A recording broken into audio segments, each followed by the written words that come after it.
miss you. I don't wanna sit in silence. I miss you. Don't wanna sit in silence. Silence. Oh. Yo, the waiting is over.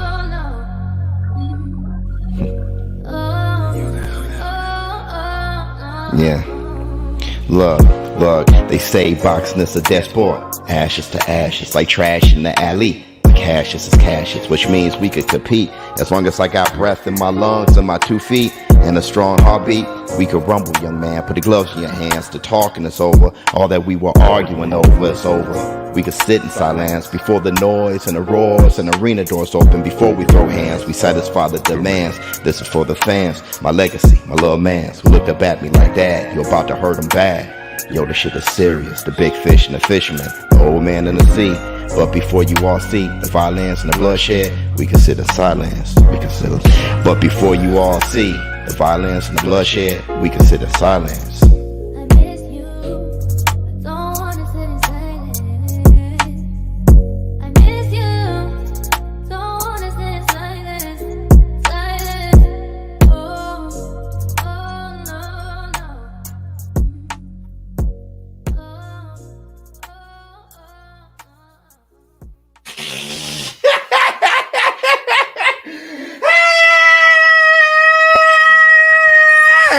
Up off that? Yeah. Yeah. Yes. Up off.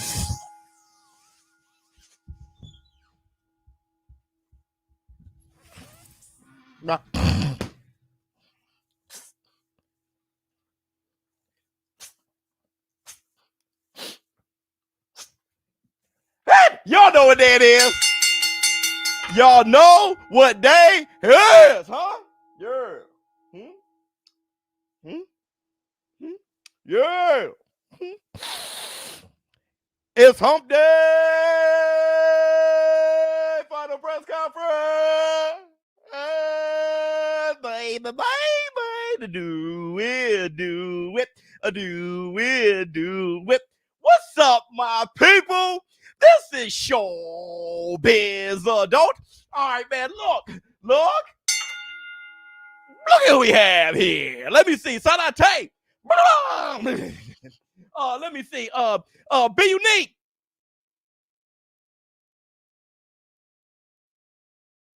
What's going on with you?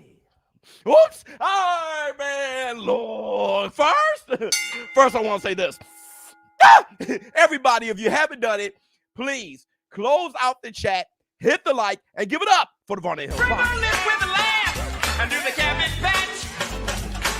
Kiss a pretty lady and then sign some autographs. The burn young man can shapoing boing. Hit the Tyson bell. Let me see. He said, my daughter loves watching your show with me. Love to your daughter. Love you, girl. Hit the Tyson bell. Little Barnett, love you, girl.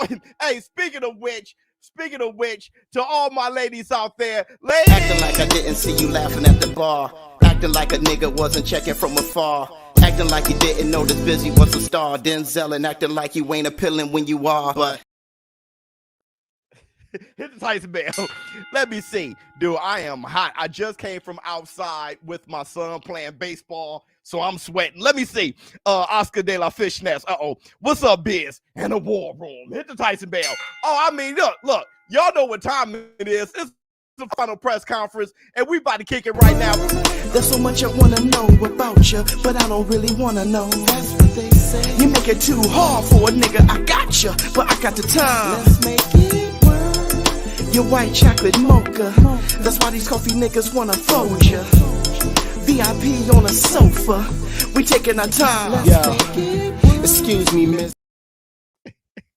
Hit the Tyson bell. I'm telling you, it's summertime. I just came in the house because I was outside. It can happen when you're outside. You can lose a fight, see a chick, have a convo, that's fine. You can ride a bike, see a nigga, and ask if he's alright. And that's the black Tortugas. A little bit of cream. Yeah, we're going to let the light in for everybody. Once I, hold on, dog. My preacher towel's gone. I gotta use this little blanket. let me get the sweat down. Outside playing baseball with my son. Listen, me and Knox in the box. We played baseball, climbed a tree today, got some ice cream. He hates ice cream, but he never had it before. A 6-year-old boy always turning down ice cream. But for the first time, I got him a chocolate shake. He lost his mind. Ran to the park, got a comic book. I did all my daddy duties. And now we in here. Hold on. Let me see if everything done started. Let me see. Matt predictions here. Gvozdyk by decision. Gvozdyk by decision. Martin by split decision or KO. Tank cannot start slow or versus Martin and lose rounds and cannot be aggressive. Gvozdyk by brother Matt. That's yeah. Go ahead. Place a bet on my bookie, Matt. Go ahead, brother. Go get bit. Go to the fantasy boxing league. The link in the description box below. Put all your predictions in. There's Matt predictions here. Gvozdyk by decision. Yeah. Hey, brother. Go. Hey, place. They need help. My bookie needs help. We've been whooping their ass. Go. Hey, put 1,000. Go run to my bookie. Do that. Because they need help right now. Let me see. Tank might be struggling to lose the last 3 pounds. No, that ain't it. Shout out to the community. I'm flying out. Don't forget, he was 136 3 months ago. I'm flying out to Vegas Friday morning. I'll be at the fight live. Beautiful. I want to attend the weigh-ins. Do you think it's at the MGM Grand as well? 100%. 100% I do. Okay. Everybody's saying, oh yeah, and hit the like. I know everybody hit the like and subscribe. Don't forget, we're giving away this amazing and wonderful brick hard, extremely strong, this brick hand, Devin, the Dream Haney autograph boxing glove, 24-0. All right, I'm telling you, put this glove on, you immediately have punching power of Ernie Shavers, I'll promise you. So everybody, for real, dog, that's just a joke because y'all are really being bogus here. I know y'all really, there's a lot of you who would love to have this glove. It's worth money. I won it in an auction. All right, and I'm giving it away to you. Let's help build the support for Devin, the American Dream, Haney. We all know he needs it. I'm playing. Listen, I'm playing. I'm playing because the people get moist as my forehead right now. Let me see. Hit the like, old school clip. Yeah, you know what? I gotta play the damn song. Let's play the damn song. Hit the like, your fingers over here be like, there's nothing to hit the like. You know what you like. Hit the Tyson bell. Okay, hold on. Let me get everything together. Okay, they didn't get started. Let me ooh. Look at me. Look how ready I am today. Is it all tuned? It's all. Look how ready I am today. Hold on. Does the glove give you a Devin Haney defense? Damn, man. I ain't gonna live that down, bro. I ain't living that down. I got to do something about that lyric, bro. I got to do something about that lyric. Let me see. You didn't bring this up last episode, but Gvozdyk was whooping Benavidez's ass. Yeah, he was working for 10 rounds until he got hit with the sledgehammer banana peel coming. Yeah, but here's the thing. Beavidez beat Gvozdyk in amateurs too. Gvozdyk was very aware that Beavidez, back then, he was more of a puncher than a boxer. Now, he's gotten better. But Gvozdyk knew that it was only a matter of time when he fought him, right? Now, Beavidez, when he beat Gvozdyk and dribbled him off the camp, he ain't close to the boxer, the skilled boxer that David Benavidez is. David Benavidez isn't just a puncher or accumulation punch. I've been trying to tell y'all, David Benavidez is a well-rounded boxer.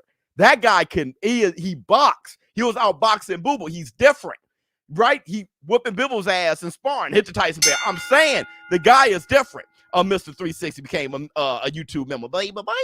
Plus, Gvozdyk isn't getting any younger. All right, and he's just he's food. Don't forget, Benavidez whooped Gvozdyk so bad he quit in sparring. In sparring, he said he quit. So let me see. Each penny of a glove directly goes into Give Devin Power charity. Come on, man. Come on, y'all. Hey, Biz, changing that theme song about Devin Haney defense is crucial. What you think of David Avenysian for Boots replacement? I think it's perfect. I think it's a perfect replacement. I know people don't like it, but I think it's perfect. I always say, if you want to put yourself, if you're chasing down a fighter, fight his like opponents. I always said that. Listen, Crawford whipped David Avenysian's ass right before he whipped Errol Spence's ass. Fighting David Avenysian, that's really the only time we can really, the name recognition of David Avenysian is because of the ass whipping he took from Terrence Bud Crawford. If Boots make it look even more hilarious, because David Avenysian was getting his shit off a little bit against Terrence Crawford. A little bit, not really, because soon as Terrence Crawford was like, oh, my glove's torn, y'all about to call the fight, let me knock him out. You know, Terrence Crawford, one of those, let me just knock him out. Hold on, let me make me bigger. No, pause. There you go. Crawford is the type that when he feels that, okay, it's time to knock you out, he's just going to knock you out, right? When the pressure's on, you're going to get your ass whipped. That's what makes Terrence Crawford so damn scary, right? So he was like, my glove torn, let me knock him out, and just whipped his ass, okay? But let's see how Boots look against David Avenysian. It just, you know, that's what you do. Let me see. What's happening, Biz? Haven't been in a minute. Okay. I've been missing the action. That's all right. No, you haven't. Have you? Let me see. You think Davis versus Frank are going the distance? If not, what round you think? I got Tank stopping him. And let me tell you, bro. Can we talk? Can we talk? Let's talk, dog. Let's talk. Let's talk. Biz, did you see David training with Roy? I did, on All the Smoke, and Benny asked Canelo fans, do y'all not want to see the best fight because everybody skipped the line? Yeah, I saw all that, man. And Benny been speaking the real lately, all right, except for trying to antagonize Canelo with the computer stuff. David Avenysian is in the top 10 of WBO and is a dark horse. Not really. He beat a formidable Josh Kelly. He looks average, but he has good pedigree. He's pretty good. He all right, you know what I mean? But he ain't, you know, you saw what he went. There's levels, bro. There's levels. All right, Boo's going to clean him up. It's just, let's see how good. And plus, styles make fights. That's the perfect kind of guy. Like, Villa is better than David Avenysian. I'm telling you. But that's the type of guy Boots get off on.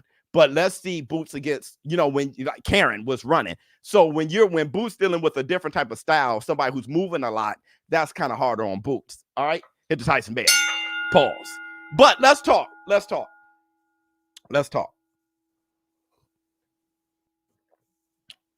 Now,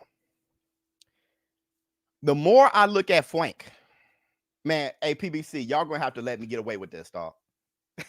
PBC, y'all gonna have to let me get away with this one, dog. I'm about to play some footage. Hey, I'm about to play some footage. Listen, I'm already collabing with PBC. I ain't asked them, but I'm pretty sure they wouldn't mind. I'm about to play some clips because look at here.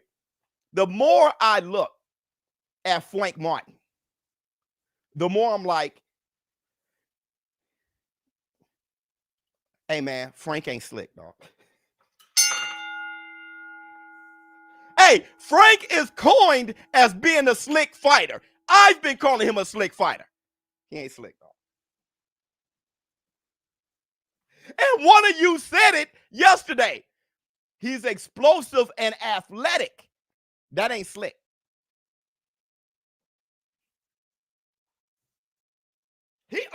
He's a very poor man's Zab Judah.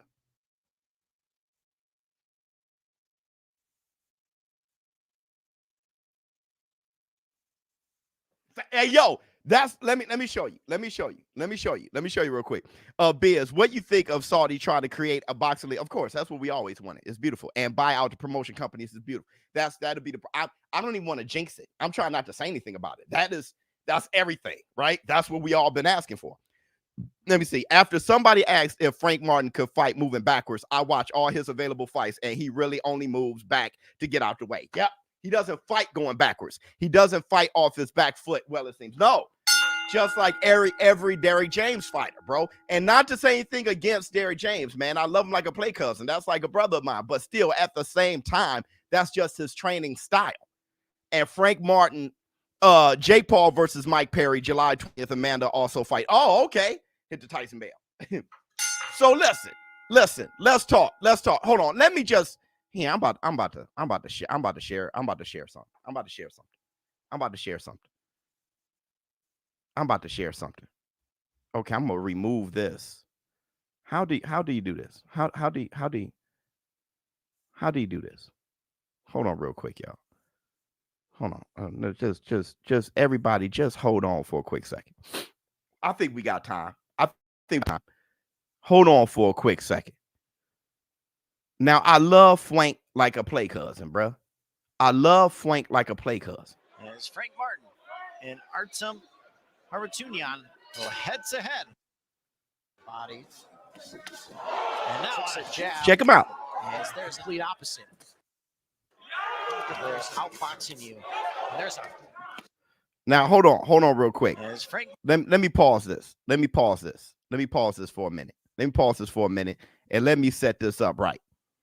There you go. Something like that. Okay, y'all. I want y'all to tell me if he's a slick fighter or just an explosive and athletic fighter. Let's check him out. Let's check him out with my commentary, by the way. All right, now this is against Artem. This is last fight. Alberto. Now look when he go. Look, body shot hurt. Look at him going backwards. Just an athletic one. Bro, that's Andre Berto, dog. Hey, hold on real quick. Hold on real quick. I'm still sweating. I done worked up a nice sweat. Oh, here we go, everybody. Here we go. Stayed up to date with boxing. My girl. You're still very, very involved with boxing. So I would love to know kind of your fight predictions for this weekend. Fight predictions. Benavidez, Gvozdyk. I think that this one is we're gonna really see Benavidez get Tank versus Martin pay-per-view prediction with no showtime. Oh, I don't have that. We haven't seen him challenged in a long time. We've seen him behind on the cards, but we always knew that, hey, he's strong enough. He'll weather this storm. He'll come back. We've seen him do that in every fight. With this one, though, I think it's going to be a little bit harder. So we'll see what happens. He's got an Eastern European, Gvozdyk, a lot of experience, and has been out of the ring for some time. But I think that might prove to be beneficial for him. And then the main event, Tank and Frank. He was just in the ring. I'm excited for this one. And we all are. I think that the styles clash perfectly. You got southpaw versus southpaw. You got two quick guys who both have a lot of pop, a lot of power. Yep. This one's coming all the way down to the end. I can't wait for us to get about 6 rounds in. I think that's when it's going to really get interesting, about 6 rounds in. Wow, I love your opinion on that. Very deep, very detailed. Notice how I didn't choose a winner in either one. No, not on anyone. He's like, I'm not making a stand. I'm just going to give you guys some facts and a little bit, which we like. You left us hanging a little bit. Yeah. But this is the 100th championship fight night here at the MGM Grand. So a very special night. Yeah. There's been a lot of fights here at the MGM. Do you recall Go ahead, anyone that Porter. kind of stood out to you? The one that I actually do have this list. And I know this is bad TV, but there's a lot of history here. Yes. De La Hoya versus Mosley 2 was a controversial decision. The list goes on. Mayweather versus Canelo, Pacquiao, Bradley, Holyfield, Tyson 2 was great here. The one that I was at is not on this list. Oh, he was at the fight. No. The one that I was at, and it's not on this list, but I'm sure a lot of people will remember it. Victor Ortiz versus Floyd Mayweather. There's a headbutt, I think in like the second or the third round. A headbutt. And I said, uh-oh. And the friend that I was with, I said, we should probably get out of here. And sure enough, as we got out of our seats and started making our way out, you see people around the stadium just fighting because it was such a controversial situation. Victor clearly headbutts Mayweather. They break him apart. They take points from Victor. They touch gloves, and then Victor tries to touch gloves again. And Mayweather says, here you go, and knocks him out cold, and then things erupted from there. But and I'm a smart guy. I've been around this game for a long time. I knew better than I knew to get out of there. To get out of there at the right time. Well, we appreciate you so much, Sean. It was great to see you. Stay tuned, you guys, because there's a lot of special guests in the crowd. So not only are we going to get the main press conference here, which we know is going to get heated, but we also have a ton of special guests that we're going to pull in, get their feedback, get their opinion. This is the 100th championship fight. It's going to be amazing. Oh, we're about to get started. Let's do it. We're about to get started. Thank you so much. Hey, before we get started, listen, hit the Tyson bell. Before we get started, hit the Tyson bell. Hold on, let me say some stuff. Roll out. When do you found out that you and Sean Porter were related? LOL. Man, all right. Let me find out. Roll out. Flex on them, Biz. Tank will knock out once he gets his time. And yep, Frank only chance to win is to stay busy and don't go for the knockout and think he's slick for today's type of fighters. Yeah, right. He gotta be what he's not. He gotta be what he's not. I'm looking at this. Tank didn't show up because the lady disrespected by wishing for an upset. Insane. Oh, well, I don't think that's why he didn't show up. He wasn't close to getting there. But my thing is, yeah, she's wishing for the upset, you know? And the thing is, all the ladies think Frank Martin fine. So if, hey, be unique. Who else was up in here saying that Frank Martin was fine? Maria? What else? Who else was it? Yeah, I mean, if they think he's fine, she think he's fine too. Hey, she's like, listen, Frank. Listen, Frank. Let's go, Frank. Let's go, Frank. Frank and Beans. Like, she over here. Frank and Beans, bro. Frank Martin, boom baye. Frank Martin, boom baye. Like, she like, forget Tank. He fresh out anyway. Hey, Tim Butler, she said Frank fresh out, dog. She ain't put nobody on this commissary. She Frank fresh out, dog.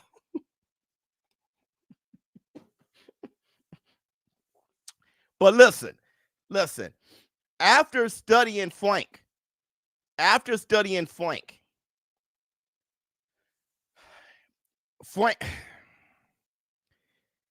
think Frank plays it safe. I think he keeps his guard tight.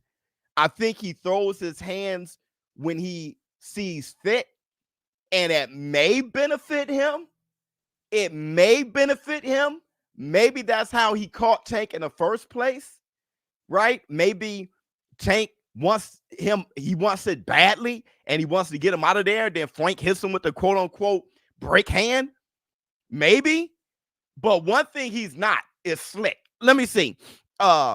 Frank won already. He's pulling them. Dog, that's what I'm saying. Frank pulling them, dog. Maybe. Right? I mean, Frank against Artem was winning the fight. He needed the knockdown for a chance at a split decision. If he didn't knock down Artem in that fight in the last minute of the final round, he loses. Artem. And when Frank said, man, I just couldn't pull the trigger, that's because Artem had you going backwards. There's a lot to take from that fight. And I wonder, after Saturday night, if we're really going to be satisfied that Frank done showed us how he deals with a slick fighter. We got to, after Saturday night, I wonder, are we really going to be satisfied? Hold on, wait a minute. Hold on. I just got a message to the OGO Gray. He has something to say. Hold on. We got a message from the OGO Gray. Take it away.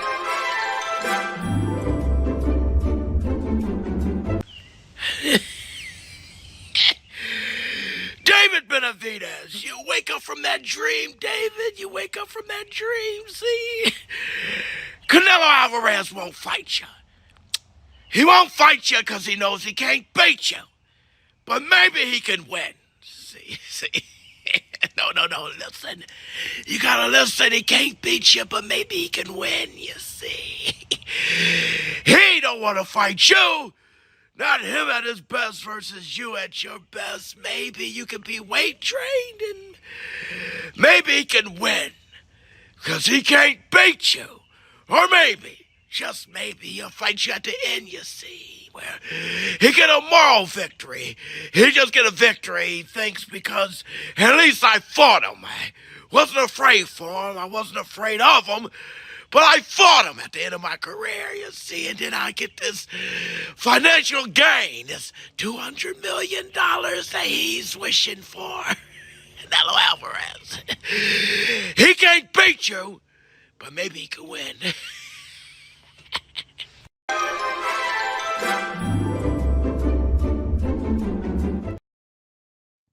Yikes.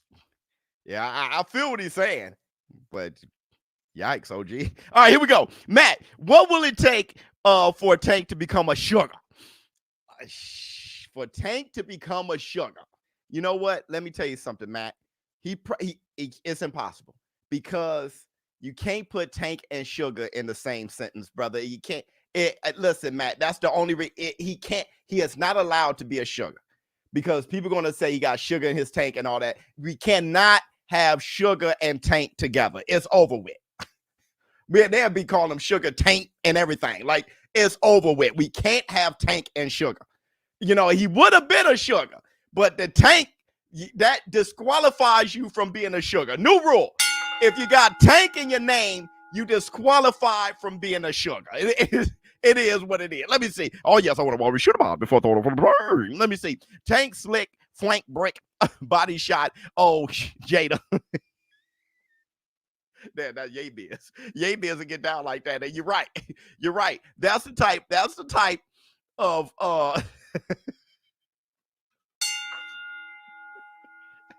but it's so true.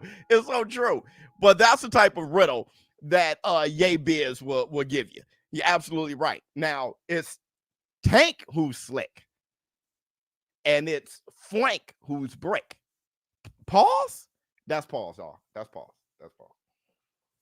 That's pause. I don't want to say Flank is bricked and all that. That's pause. That's pause. That's pause. Oh, let me see. Finally caught a live stream. Listen, no.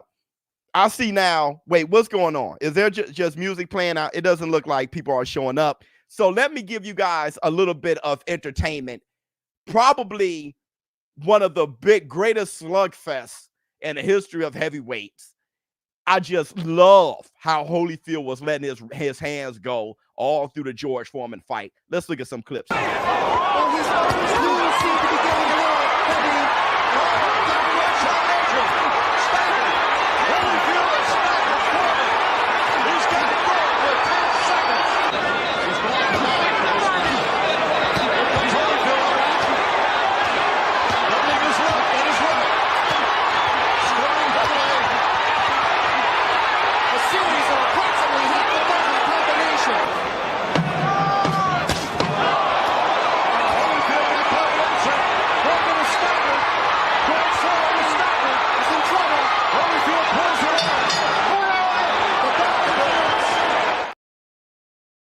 See, that is the type of heavyweight I grew up on. Y'all wonder why I say what I say. Heavyweights used to be action-packed, throwing thunder and combinations with stamina, bruh.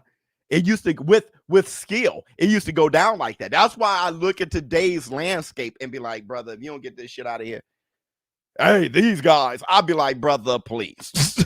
Brother, please. Let me see. I heard Diddy is walking out Tank on fight night. Hey, brother, you stop right now. You stop that right now. You stop that right now. Do you think Inoue is better than Tank as a fighter? Okay. You're talking about just skill-wise and everything. No. I think they're equal. To be honest. No. I mean, that he's a perfect fighter. Tank's a perfect fighter. He's equal. You know, there's guys like that. Is Terrence Crawford really better than Tank? No. Right? They're just different. Is Inoue better than Terrence Crawford? No. I mean, it's the elite creme de la creme, like perfect type of fighter who has it all. That's Terrence Bud Crawford, and that's Gervonta Tank Davis, right? That's Inoue. Those guys like that. That's Bam Rodriguez. Like guys who they just got it. They just got it all. Footwork, hand speed, IQ, power, foot speed, tenacity, bravery, courage, heart, chin. Like they got it all, bruh. You know, it's going to take one hell of a fighter to beat those guys. It is what it is. And usually it takes a great fighter, a fighter who is usually willing to go that extra mile that the normal person just doesn't go. That's the difference between a great person and an average one. A great person and a good person, right? A great fighter and a fighter. You got these guys, man. You just wonder, listen, you could be in a gym all day with the same guy and the same coach. But what makes you great is what you're born with. You can't really quantify it. And that's Inoue. That's Tank. That's Terrence Crawford, man. They just damn got it, bro. Hit the Tyson Bell. That's Bam Rodriguez. To say one is greater than the other, as far as better than the other skill-wise, it all boils down to how they run their career at that point. Who has the greater career at the end? Because to keep it real, I don't know if a fighter was ever better than Roy Jones Jr. Honestly, but I know many fighters with greater careers. Hit the Tyson Bell. And a lot of times the stars got to line up. You got to have the right type of environment around you. You got to have the right opponents, you know, and you got to have the right management. You have to have other fighters. Everybody has to be willing. In the right culture, things got to kind of line up at the right time in the right era. But as far as skill, man, bro, I don't know. I don't know if there's any fighter more skillful than Charlie Burley ever. More skillful than Archie Moore ever, bro. It's kind of when Nas said ain't no best, that's really what it is. There really ain't no best. Terrence Crawford, Tank, Inoue, those guys, creme de la creme. How big of a shakeup will it be if Frank beat Tank? Like I said, Tank could be exposed. At that point, his whole career goes upside down. Honestly. What would Frank's career future look like with a win like that? He'll be favored in the rematch because there will be a rematch. I'm sure there's a rematch clause, and Errol Spence said it, right? So there will be a rematch. In that case, Frank would be favored. He'll be favored. Ryan Garcia and Devin the American Dream Haney has a rematch. Ryan is favored, bro. And that guy was the 11-1 underdog in the first fight. Frank's scary because he's athletic and can box. But if Tank is able to walk him down without eating shots, I might have wasted 7,000 going to the fight. Well, listen, Noble. Hear me out. Frank Martin, rightfully so, is one-dimensional. I looked at about 7 of his fights laying in bed last night, and I said, damn it, I done lied. Told everybody he was slick. The guy is one-dimensional. Slick is the polar opposite of one-dimensional. Slick is many dimensions. That's what slick is. The guy is on the line and great going forward. And I'm trying to make it clear right now. And I know it's fight week, and I know I'm collabing with the PBC right now, and it's like, yo, it behooves you to hype the fight up as big as possible, which I'm going to watch it. Is worth watching. The card is worth watching. But as far as my analysis, the closer I get to the fight, the more I study the fighters. And in doing so, brother, you ain't lied. I've been told forever, Errol Spence has a different side. I ain't seen that shit. I ain't seen it, bro. And you know Errol can do a whole bunch. He just chooses to fight. Listen, I saw him do something like that against Lamont Peterson. I saw him do something like that against Mikey Garcia, but both those guys were tiny. Other than that, I only seen him fight one way, right? Jamel Charlo was fighting different when he was with Ronnie Shields. Wasn't he with Ronnie Shields at one? When he got with Derek James, they all kind of fight like that. You know, it's like Reynoso and the high guard. They all fight like that. Yeah, that's what you do. You got a certain training style. People come to you for that style. Bruh, they all fight like that, bro. They all fight like that. And when you're a multi-dimensional fighter like Tank Davis and Terrence Crawford, and we've learned that's food. That's food. Volsey with the upset win. Brother, don't call shit. Go to my bookie and get to the bag. Go to my bookie and get to the bag, bro. Don't call a damn thing unless you call it my bookie. Like I said, they can use them. Everybody who's calling Volsey, put some money on it on my bookie. If not, you can shut your ass. You can hang that phone up. Because I told y'all want to call it now, get buried in the comments, and then say I told you so if it happens. Hit the Tyson Bell. Man, get to the bag. Yeah, Frank can't fight backwards. It's a damn shame too, because Tank is going to push him backwards. Let me see. Would a win? Who would win? My bad. I said would a win. My dumb ass. Ben Whitaker versus David Morrell. Right now, Morrell knock him out right now. Right now, I think Morrell. I think he's further along than Ben Whitaker right now. It's been a blast to watch you grow, ShowBizz. The amount of inspiration and class you show is unmatched. Thanks, brother. I'm wishing you even more success. Up off net. Hit the Tyson Bell. Hit the Tyson Bell. Listen. As far as Gervonta Tank Davis, don't you wish Roy would have stayed at heavyweight? Yes, I do. I wish he would have been slept, but I wish he would have been slept there. Let me see. What else we got? Tank know he might put him on his back, foot or stand in the box. He got approach this thing gonna. Well, he's gonna do things different ways. First, let's talk about Roy real quick. I wish he would have retired after that achievement. He only went back down to fight Tarver because he was talking shit. And that's when boxers used to have pride and they fought off their pride. Roy didn't pick fights with brains. Roy just, hey, you up next? I'm fighting you. Who's next? I'm fighting you. You know what I mean? Hit the Tyson Bell. The only time he showed brains is when he didn't fight overseas in the UK after he saw what happened with the G-Man, right? And Nigel Benn. When he saw that, and he was like, I'm never fighting overseas. They could come over here. That's the only time he really, but other than that, that guy would have fought anybody trying to fight Tyson back then. That was ridiculous. But as far as Gervonta Tank Davis and his game plan, all right? Like I said, it's kind of hard to predict what Tank would do because Tank doesn't know what he'd do. He doesn't know what he'd do. That's why, listen, let me make myself bigger. Pause. Matter of fact, that is what's going on. What's taking him so long? Anyway, let me make myself bigger.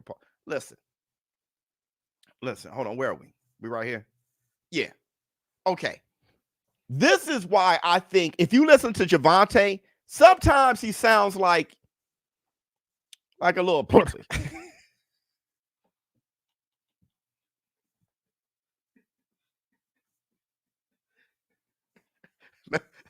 Let me explain. Let me explain. Let me explain. Because this is this is a compliment. I know it sounds like it's not a compliment. It's a compliment. He sounds nervous a lot. Man, he was 140. I didn't want to get hit. Dude got a break hand. Man, I was nervous when I fought Ryan. I was nervous because he knows he's going to win, but he doesn't know how he's going to win. He surprises himself every damn time. Here's the press conference. Hold on, y'all. Time to exfoliate. Damn it. Here we go. Hold on. Oh shit, I'm late. As this event emanates from the MGM Grand Garden. How does it sound, everybody? Championship fight night in the history of this outstanding arena. Our main event on Saturday night. It'll be Gervonta Tank Davis defending his WBA lightweight championship of the world against undefeated contender Frank the Ghost Martin. It all comes your way 8 Eastern, 5 Pacific time, PBC pay-per-view on Prime Video. You do not want to miss it. For those that want to make their way here turn it up a bit. Las Vegas, tickets are available at AXS.com. But now let's meet our main event combatants. Please welcome, with an undefeated record, 18 wins, no losses, 12 wins coming by way of knockout, fighting out of the Motor City, Detroit, Michigan, training in Dallas, Texas. Ladies and gentlemen, here is Frank the Ghost Martin. That brother got 2 claps. They were like. And his opponent, a man who has been an absolute superstar in the sport. He is a 5-time 3-division world champion with a record of 29 wins, no losses, 27 wins coming by way of knockout. He is the reigning and defending WBA lightweight champion of the world. Ladies and gentlemen, from Baltimore, Maryland, here is Gervonta Tank Davis. Brother, I thought you weren't going to show up.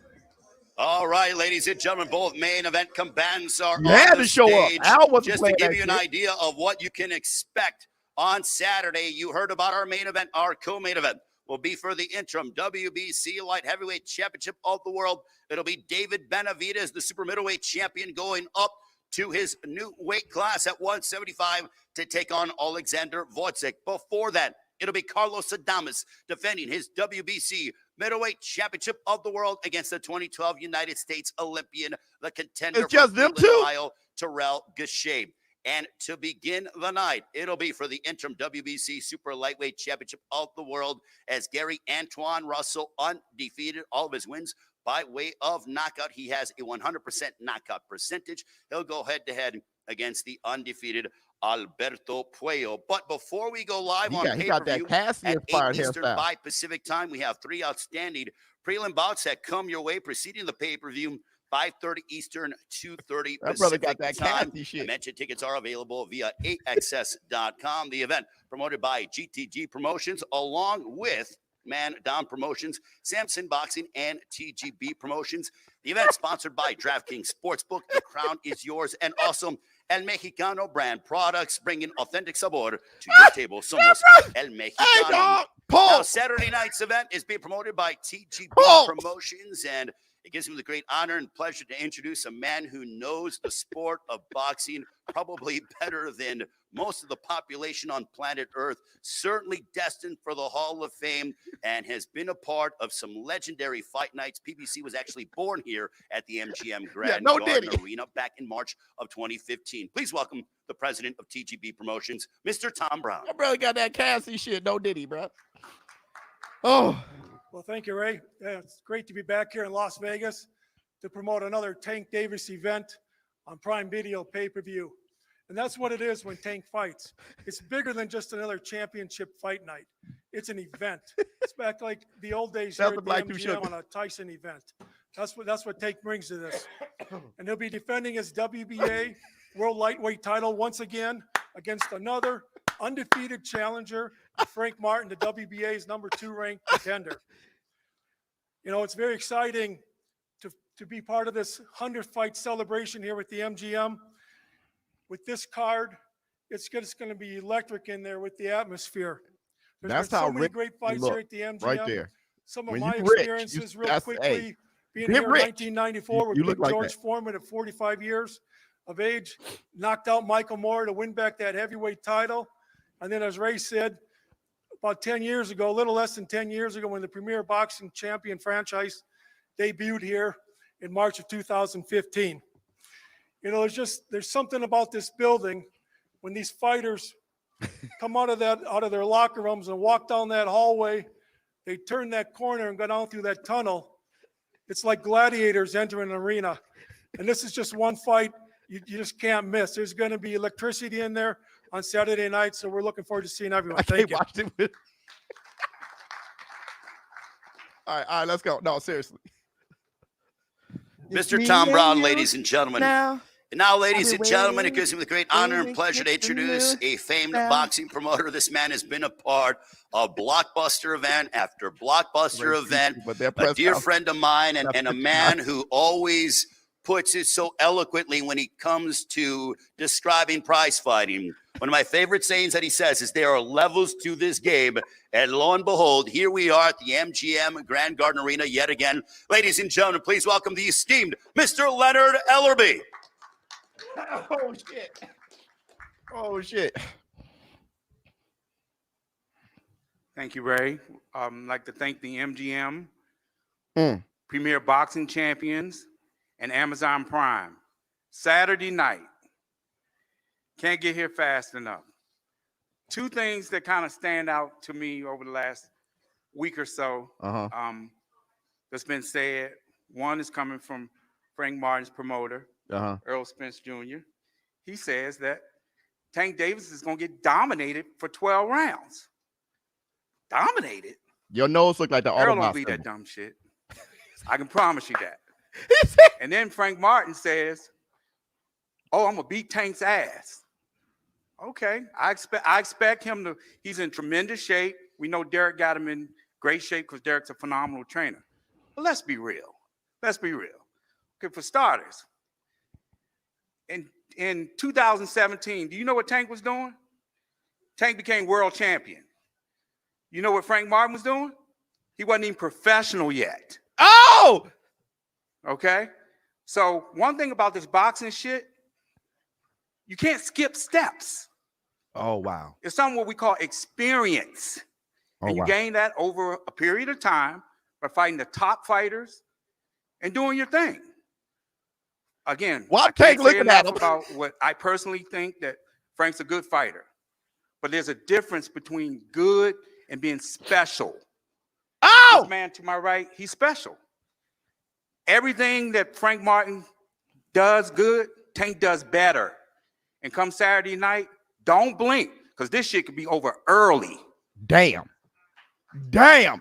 And Tank is staring at him. Hey, Tank is a bully, bruh. Leonard Ellerby certainly bringing the fire, saying it's going, I'm going to paraphrase Leonard, it's going to be over early. My goodness, a prediction from Leonard Ellerby. All right, now let's meet the other promoter from Mandan Promotions. This man has been a part of Frank Martin's career for quite some time.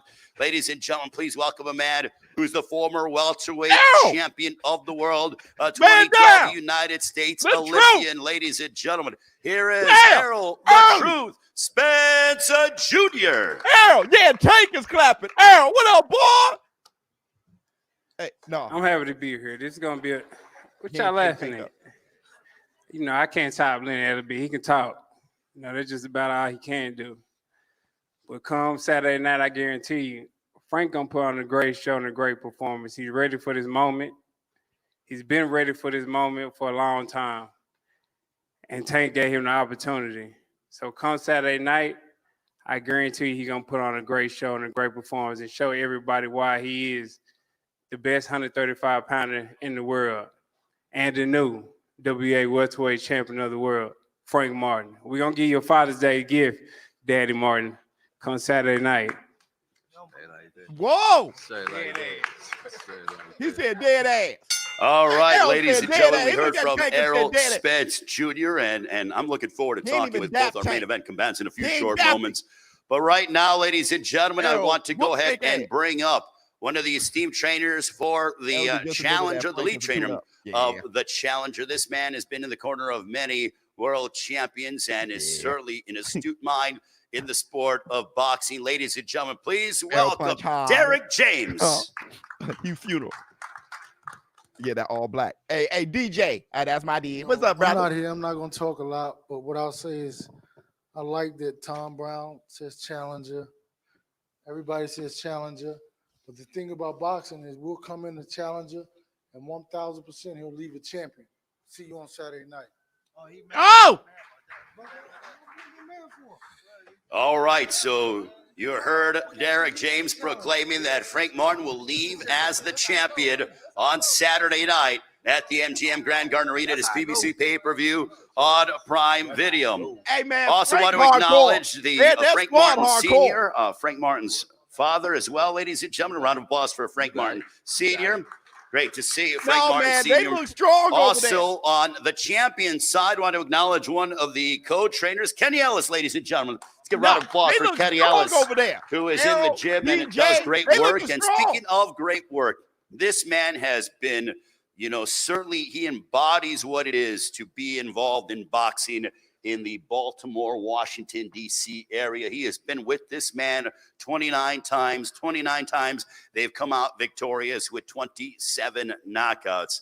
Certainly now getting his flowers as he deserves, because he is just a brilliant mind in the sport of boxing, knows how to make adjustments. Ladies and gentlemen, please welcome the trainer of Gervonta Tank Davis. Here is Mr. Kelvin Ford.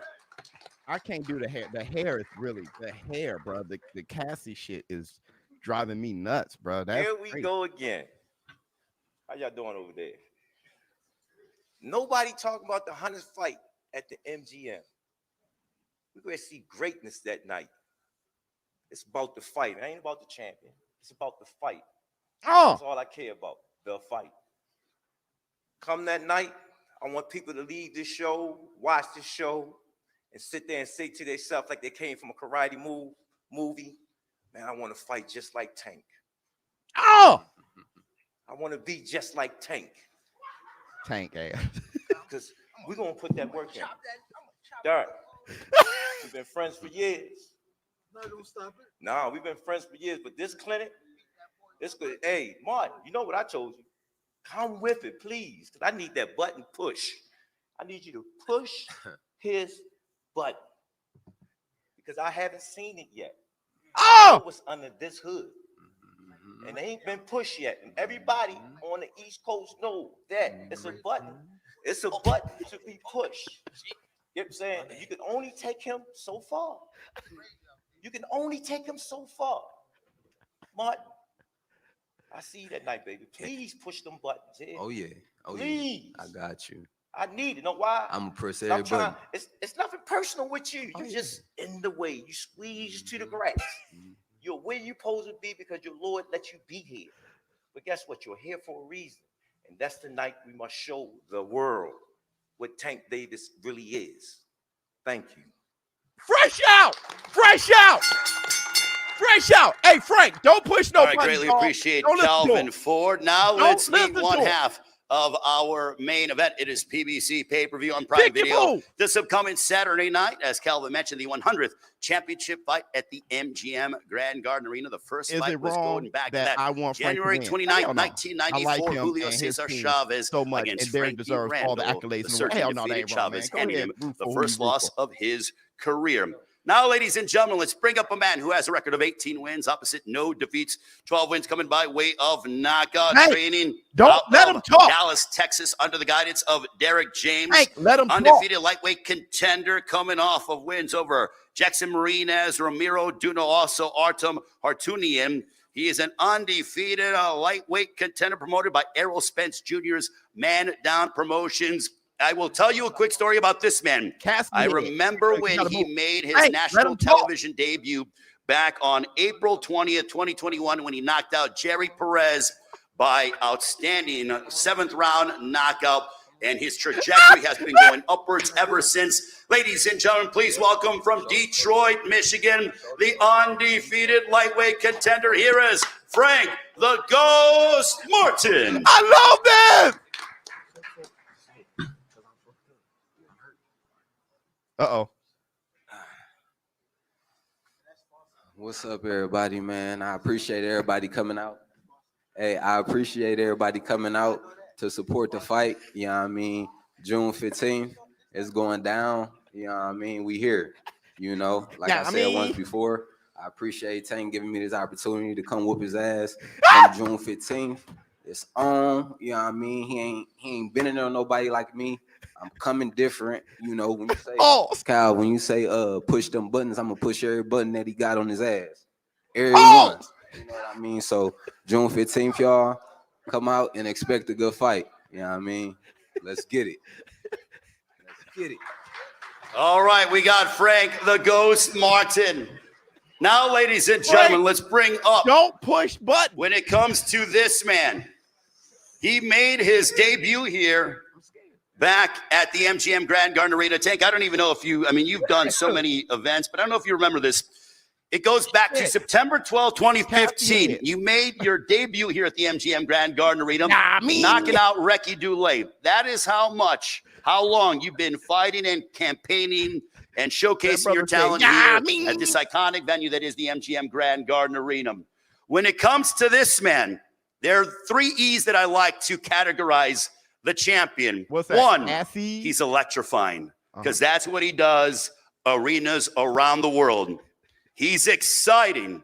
And when you see him main event with his walkout, I'm looking forward to your walkout because I know it's going to be special. Inside the ring, it's going to be a battle between 2 outstanding fighters, but also exhilarating, exciting, electrifying, and exhilarating. Ladies and gentlemen, please welcome 29-0, 27 knockouts, the 5-time 3-division world champion from Baltimore, Maryland, having most recently stopped Ryan Garcia in a super fight in April of last year, the reigning, defending WBA lightweight champion of the world. Here is Gervonta Tank Davis. Let's go, Tank. Let's see what you got to say, brother. All this talking.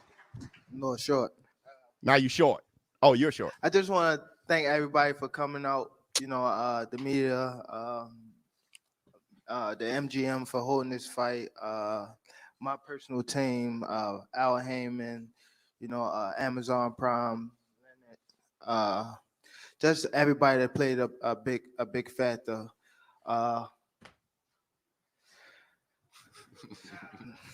I guess them too, but just you know, come out this Saturday. It's gonna be a great fight, great undercard. Don't get no popcorn, don't get no juice, don't get nothing. Just make sure y'all locked in because I'm gonna be locked in. I've been locked in for over some time now. So I just want to come out and give a great performance. That's my give back to the fans and everybody that played a part of this event. So I see y'all Saturday night. Thank y'all. Get that shit.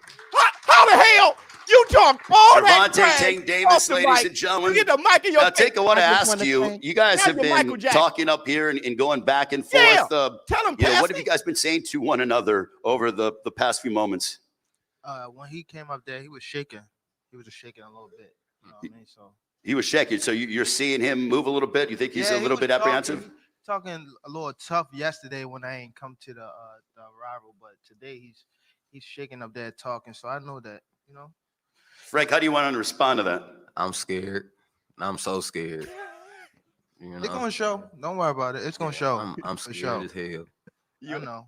You are. Yeah, front runner. Motherfucker. That's Yeah. what he is. Yeah, that's Front right. runner. That's right. Tank, do you think your Floyd Bab experience, energy. because you have been main eventing pay-per-view after pay-per-view all over the United States and really making some huge gates, pay-per-views, et cetera, that your experience is going to play a factor in this fight? Of course. Hell Of course. Of course. Hell no. Of course. Get him, Frank. Don't worry about it. He'll see Saturday. It ain't even hit him yet. I'm telling you. It's gonna hit him though. It ain't gonna hit me. It's definitely, especially when I we touch good. you. Hey, we Definitely, good over definitely here. when I touch you. We Either good over hand. Hey, you gonna get touched too. Hey, come on. So man. what did you say? If you can, if you can touch me, What about if you could touch me? bro. Can't touch this. Yeah. What are you bringing to the table that I haven't seen? You gonna see Saturday, Bro, Saturday even night. the little clips on the fucking Saturday. on the what is called that we just had, the gloves off shit. Mm-hmm. What the fuck was you throwing? Hey, you know what? You know what you've been doing? You've been working. Right. You know what you've been working your Exactly. ass off. Let me Right. tell you why. Right. You been working your Right. ass off. Right. We ain't really got to see Right. too much of you. Right. You've been grinding. Right. Because you know what time it is. Because you know what time it is. That's why you've been working your ass off. I work hard. I know work what hard time. every time though. Okay. Stupid. Okay. They don't know I work hard in the gym All and right. I watch them. Hey, what you Fighters been don't watching know me for that. about a year? Don't know that. You been watching me about a year, and your people been watching me about a year. I haven't been watching you for Okay. a year. All right. All right. Not good enough for me to watch Okay. you for a year. Okay. That's why we ain't been seeing you like that. Get outta You've been here. grinding. You've been working And your the ass last off. time you You've did been the working your workout, ass your shit was all cut up around here. Uh-oh. Yeah, your shit was all cut up around here. Good. Yeah. We straight. Yeah. Don't worry about it. Yeah, you don't worry about it. Don't worry about We it. got no. we got a couple days. We got like 3 days, bro. Yeah. 3 Yeah. days, and we in there. Yeah. Motherfucker. Take We in that. there. Take that sponsored jewelry off. Hey, we in there. Take that sponsored jewelry off. That's cool. That shit not yours. That's cool. Frank, it is Gervonta is headlined all over on pay-per-view many times over again. And he's done it here in Las Vegas as well on some massive fight nights. It's always a fighter's dream to be main eventing in Las Vegas, specifically at the MGM Grand Garden Arena. Damn, is this When you go PBC or up Diddy? and down the strip here in Las Vegas, when you walk into the MGM Grand and you see your face and you see that you are on the poster, that you are the main event alongside Gervonta Davis, that you could become a world champion. What does Saturday night mean to Frank Martin? For real, I feel like all the me being on the images and all that, it's a blessing to be there, but it ain't hit me. You know what I mean? Like it won't hit me until I get the win. Like just I take feel like the I stand. done worked, so I'm supposed to be there. So it's not like, oh, I'm there, I'm so happy. No, I got to get this win, and then after that, then I feel like all of it hit me. Like, damn, everything I done worked for, it's here now. He worrying about not getting knocked out. That's all he worrying about. I promise you, that's all he worrying about is not getting knocked out. Yeah. That's all he worrying about. Yeah. He ain't worrying about no damn win. He worrying about not getting knocked out. Hey, I'm trying to tell you. Frank, it's clear that Gervonta has power. He has a 93% knockout percentage. as you're going through love preparations with this, Derek bro. James, your trainer, your father's by your side as well, how do you prepare for someone that has the concussive knockout power like Gervonta Davis? I mean, we just gotta be who I am. You know, I gotta go in there and fight my fight. You know what I mean? Be comfortable. No.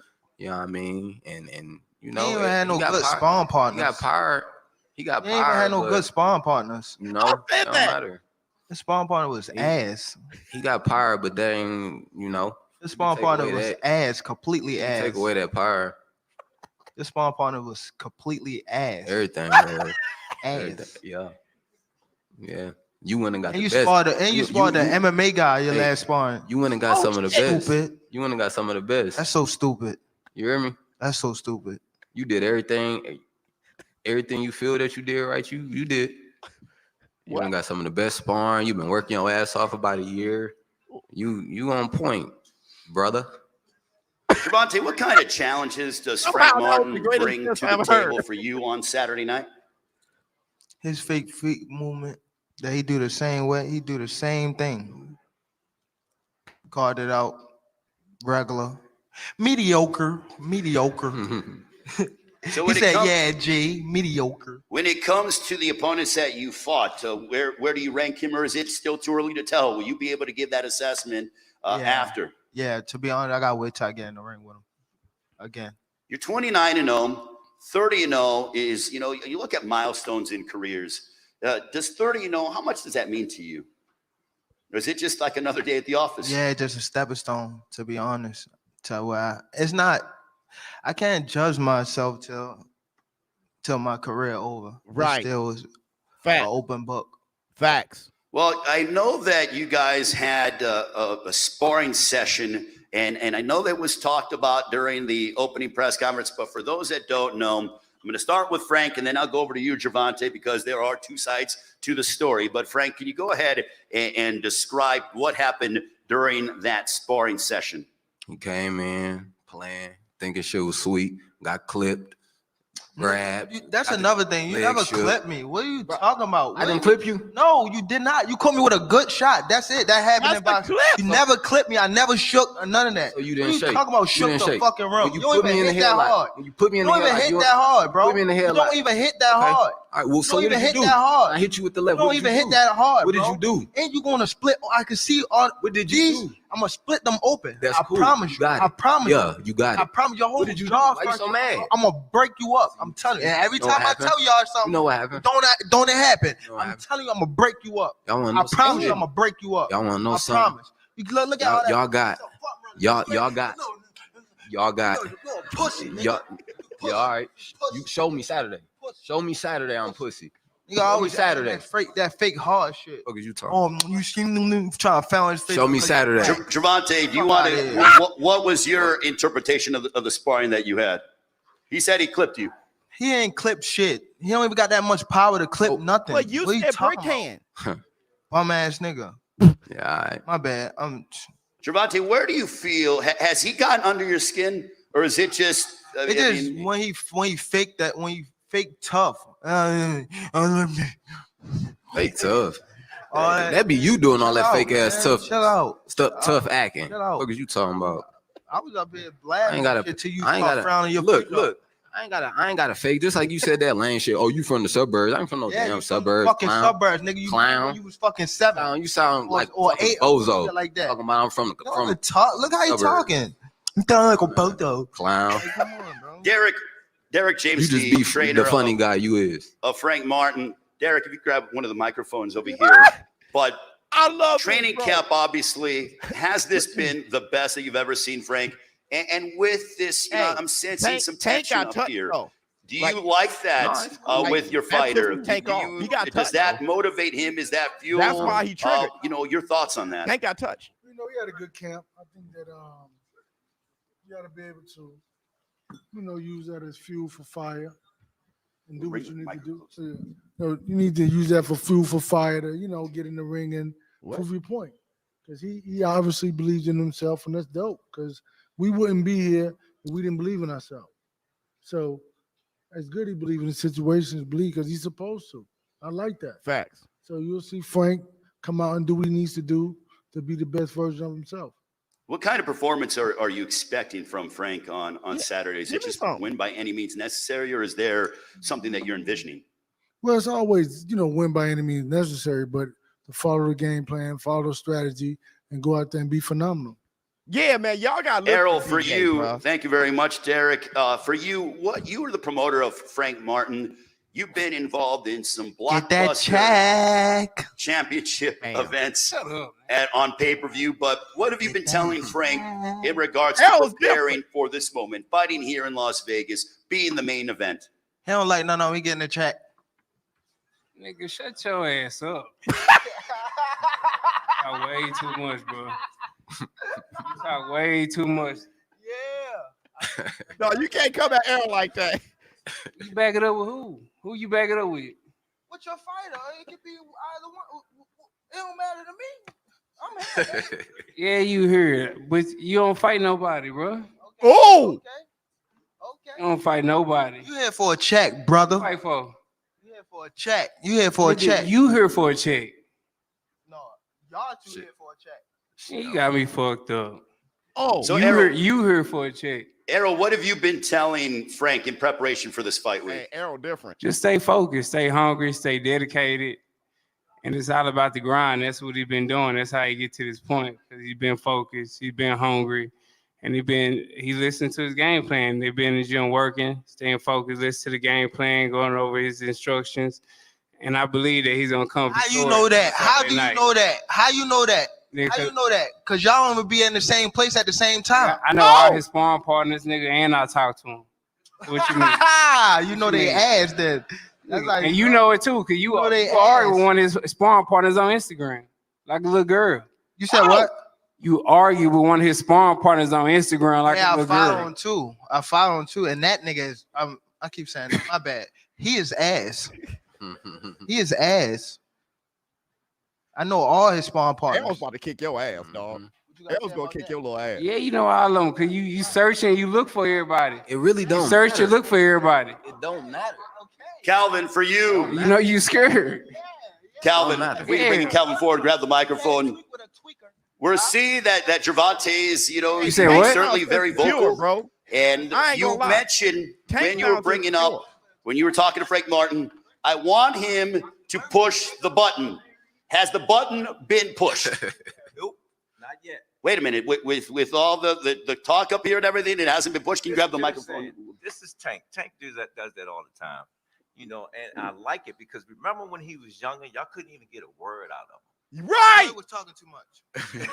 Look at him.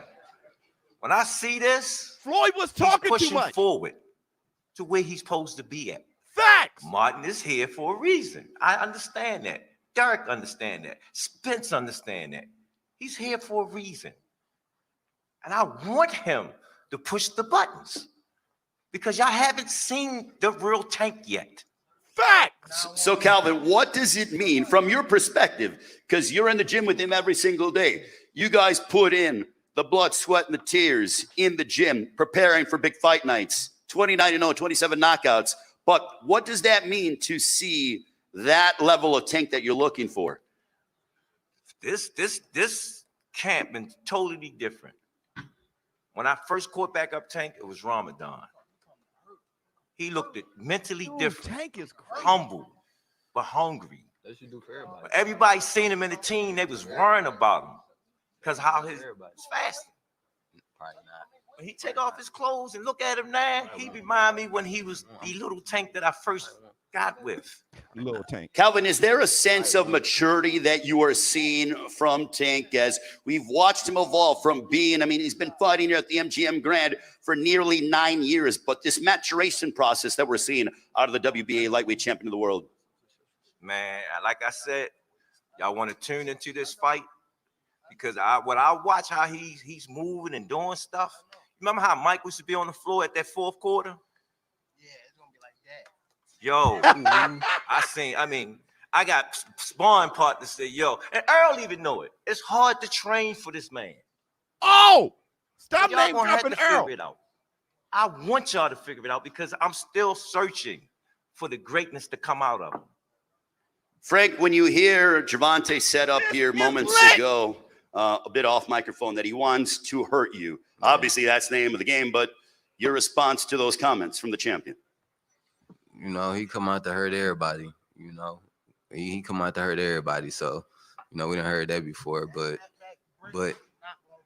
we ain't worried about none of that. We train, we ready for whatever he got to bring. We got him. Got his number for sure. When assuming things go according to plan, let's sit down, gentlemen. Show me. No, I have. Yeah, I know. Show me. Frank. Show me what I can do. Show me what I can do. Well, let me ask him. Let me ask him. Gervonta, you're saying that there are things that he can't do. Frank is saying, show me, but can you describe to us things that Frank can't do? You're mentioning, you're talking with him. I mean, you don't have to give away the game plan. Oh, you're just getting the microphone. Yeah, ain't really too much he could do. He says there's really not too much he can do.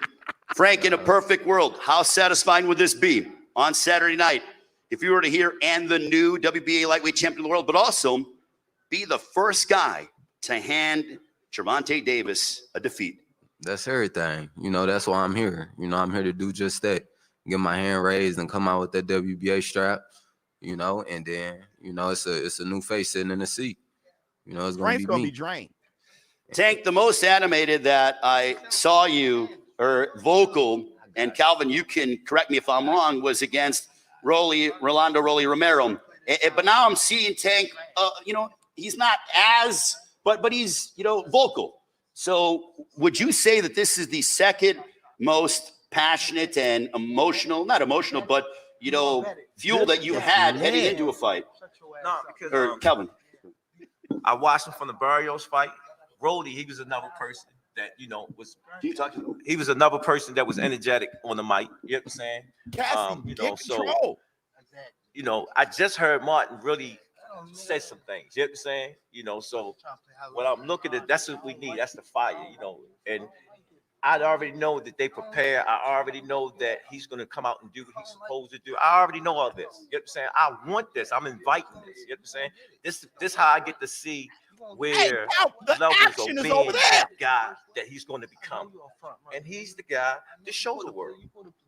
All right, well, now I'm going to go to the fighters for final predictions, as I'm going to go ahead and start off with the challenger.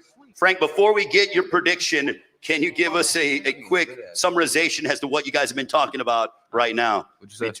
Can you give us a quick summarization as what are you guys saying between each other? We just talking shit. Okay. We just back here popping shit. So Saturday night, June 15th, BBC pay-per-view on Prime Video.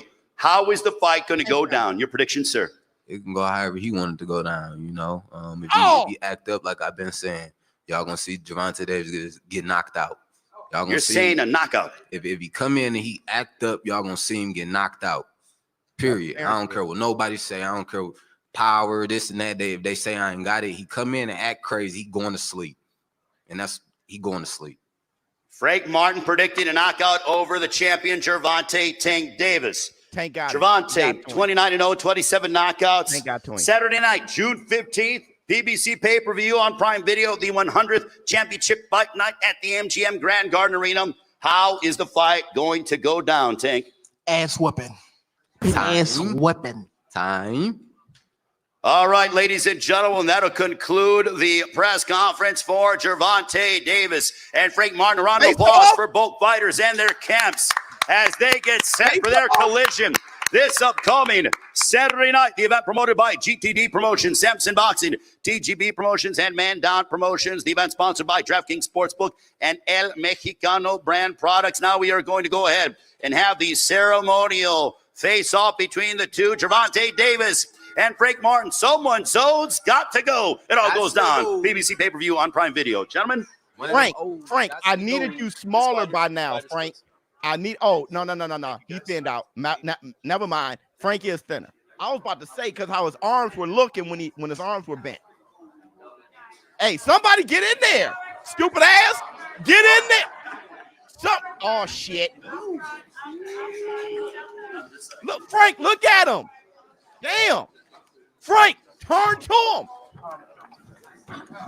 Frank.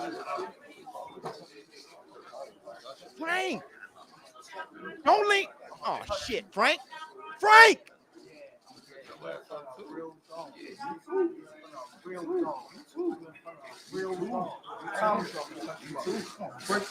That's cool.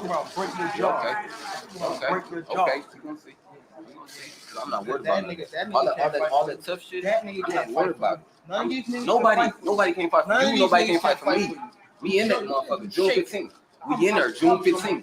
June 15th. We in there. We in there. June 15th. Show me. Hey, you got to show me I'm pussy. Show me. You got to show me. You got to show me. You got to show me. Yeah. You got to show me. Yeah. You got to show me. You got to show me. You got that black one like you gonna step on something. Yeah, you got that black one like you gonna step on something. Yeah, okay. All right. You gonna get stepped on. Get stepped over. Get stepped over. Get stepped over. Get stepped over. Show me. Don't fight nothing. I am. Play that shit off. Daddy, you don't see you get slumped right in. Oh shit. Y'all see what y'all getting, right? Hey, pay-per-view will be here. This is what we want to watch. The QR code right there. Man, the QR code. Get the fight. Pre-order the fight.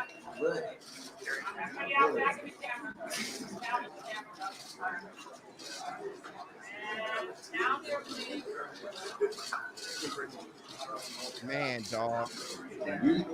Hey, everyone, just look right here. Okay. Hey, don't. Frank, step forward, fam. Frank. Oh my goodness. Frank, he's bagging you down like he's Karl Malone. Oh yeah! Damn! Hey, look, right there. Frank! Oh shit! He made him flinch and try to play it. Oh damn! He flinched and oh no! No, Frank! No! He flinched. Oh God! Oh Lord! Okay, media for Tank Davis, line up over here. Thank you guys so much for tuning into the live press conference of Tank Davis and Frank Martin. Damn, Frank! Damn it, Frank! He was like, no, dog. No, dog. Oh, God. Dang. Frank had him. Frank had him. Tank was insecure when he said, I clipped him. Let me tell you something. Let me tell y'all this. Hold on. Let me tell y'all this real quick. Frank didn't hurt Tank in sparring. I can tell. But Frank caught him clean. Have any of you been in sparring, and though you beat somebody in sparring, you can only think about the shot he got off? Have you ever gotten to a fight and somebody hit you clean? You won, but you can only think about how he got that shot off, and you hope he didn't walk away feeling good about it. Has that ever happened to you? That's why Tank is so insecure about it. Frank caught his ass clean, and he doesn't want to show vulnerability, and Frank got that. He got his chin. That's why Tank was insecure, and Tank was coming off as insecure. He was coming off as insecure. Hold on. They said, thanks for watching. Listen. He was coming off as insecure. He was. But then he kept talking, and he was able to project that energy onto Frank. Actually, it went across the whole damn squad. Errol Spence wasn't playing, though. And Tank know Errol Spence is a real one, so he knows. But as far as Frank, then he did that to, and then Frank, Lord. Yeah, we got to do a media workout. Lord have mercy. Lord, laugh my ass off. Why he flinched like that? Dog, Tank said, dog, that. He said, you're shaking, you're shaking. And oh, yo, let me tell you something. Let me tell you, if I was Frank, at that point, I'm going right to the gym. I'm going to the gym with Errol. I'm like, Errol, put on your gloves, bro. He be like, I hear too hard. I hear hard. I'm like, Errol, put on the damn gloves. That, yo, that's the only thing that'll be on my mind from now to fight night is the fact that he got that off.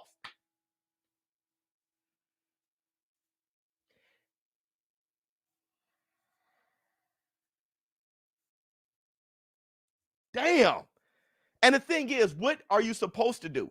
You're supposed to be ready to counter. But that means that he was antsy at the moment. You think Tank's going to hit you then? How many times have you seen in the face-off somebody did this? And they just be like, because they're nerves, they're still, they're confident. When Frank did that, and God, Tank.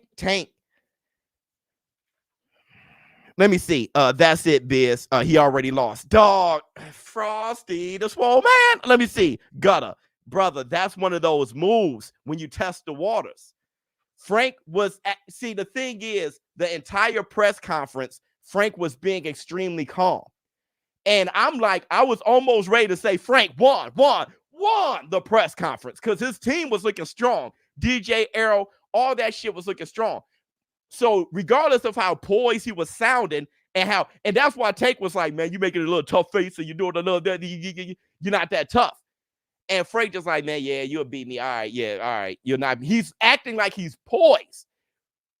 Tank comes walking up to him and a stare down. Frank say, woo, as if, oh, look how mad you are. And then Tank takes all of his real estate. Like that's how the fight's going to go. Frank's going to back up and Tank's going to eat up his real estate. And Frank can't fight going backwards. He finally backed Frank all the way down. Baseline. Like this was like he was 8 feet tall. This boy is 5'5". On the tall day, he's 5'4". He backs down Frank in the post, get him all the way to the corner, and does this. Now Tank won. Tank won. And he was behind. I'm telling you, he was looking insecure. Tank was behind. He was behind until that shit. Let me see. That ninja was hurt in that sparring.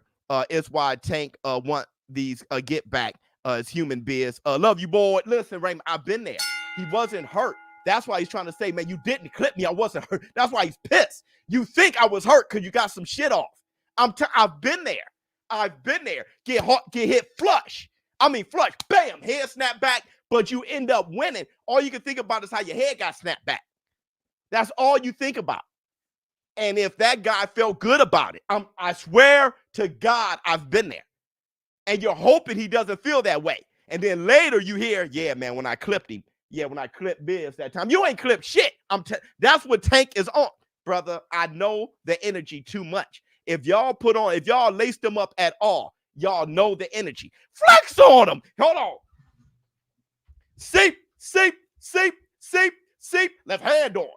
Left hand on you. Left hand on you. Pow, King Kong ain't got on me. Let me see what you have to say, brother. I just want to say shout out to the community, Biz. You really put a smile on my face every time I watch the stream. Love you, boy. I'm a rapper and just started boxing as well.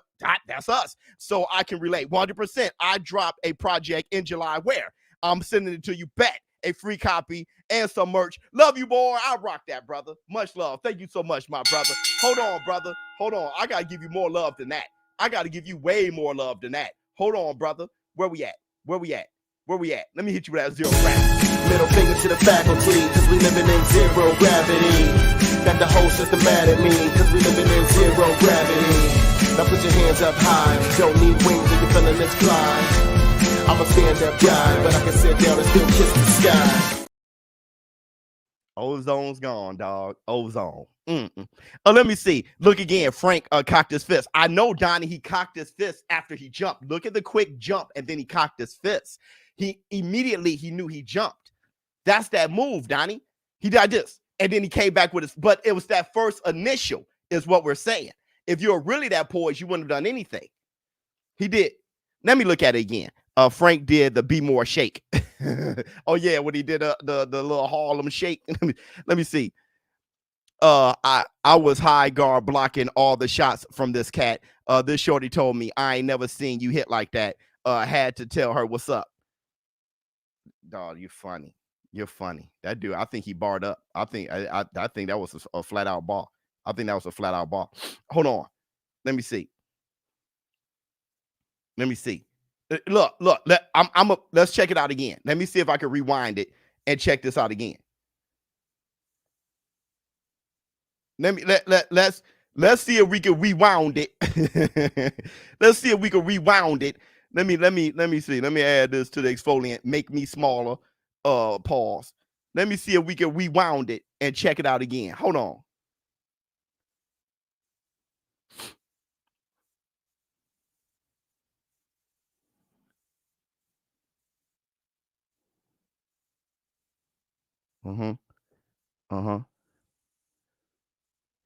Yo, that right. He got him, bruh. Look at the right hand.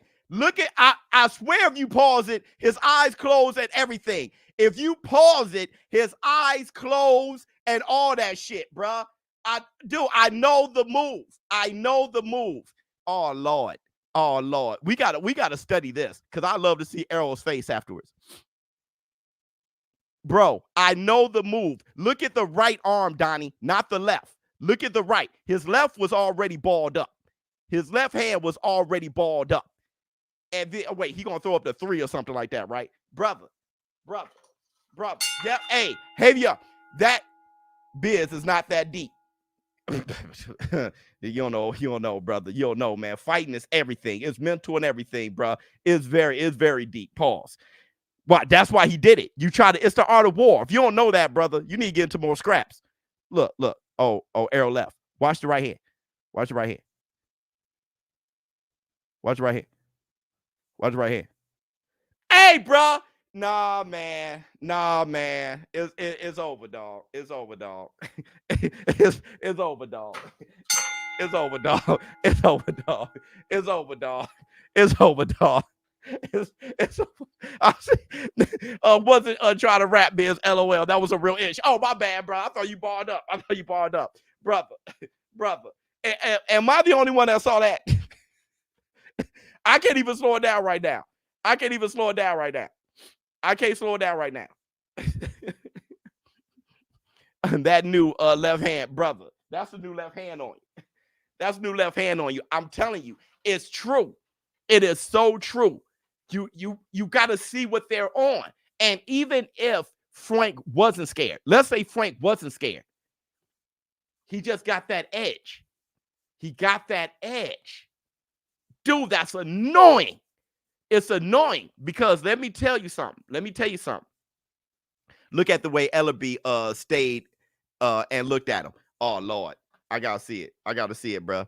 I got to see it. This is all mental games. My man who said, hey, ain't that deep. That brother like, man, I don't know fighting like that. I don't know confrontation like that. Let me show you confrontation, brother. Let me learn you something on confrontation. Hold on.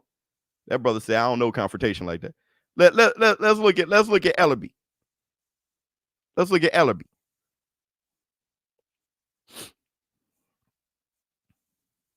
Oh, Lord. Dog, Ellerby cracking. Look, he just sitting there. Look, Ellerby like, yeah. Look. Yeah, dog. Everybody who knows about confrontation knows what happened right there, brother.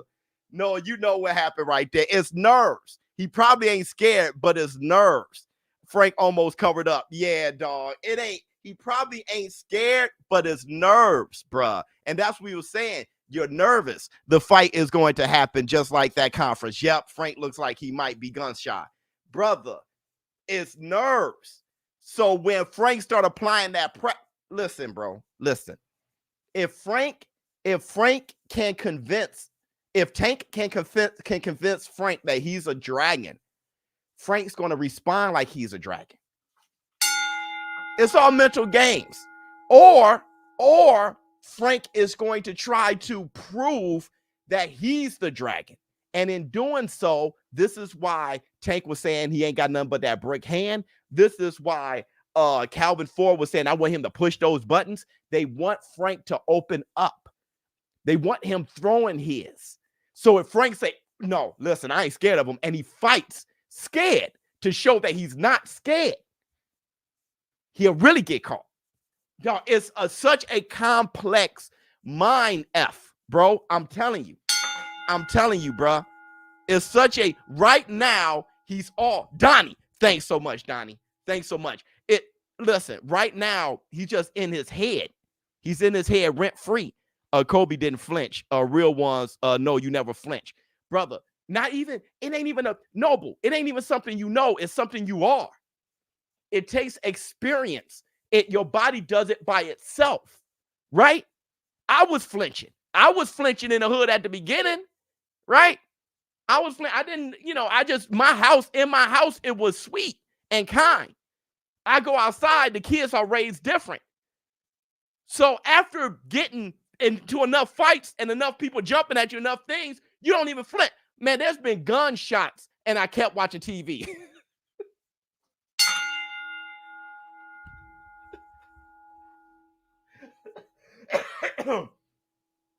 Bruh, it's something that it ends up, it's experience.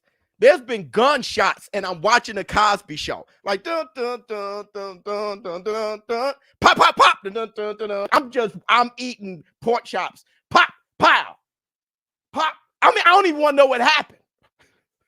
I'm pretty sure I know. I get it.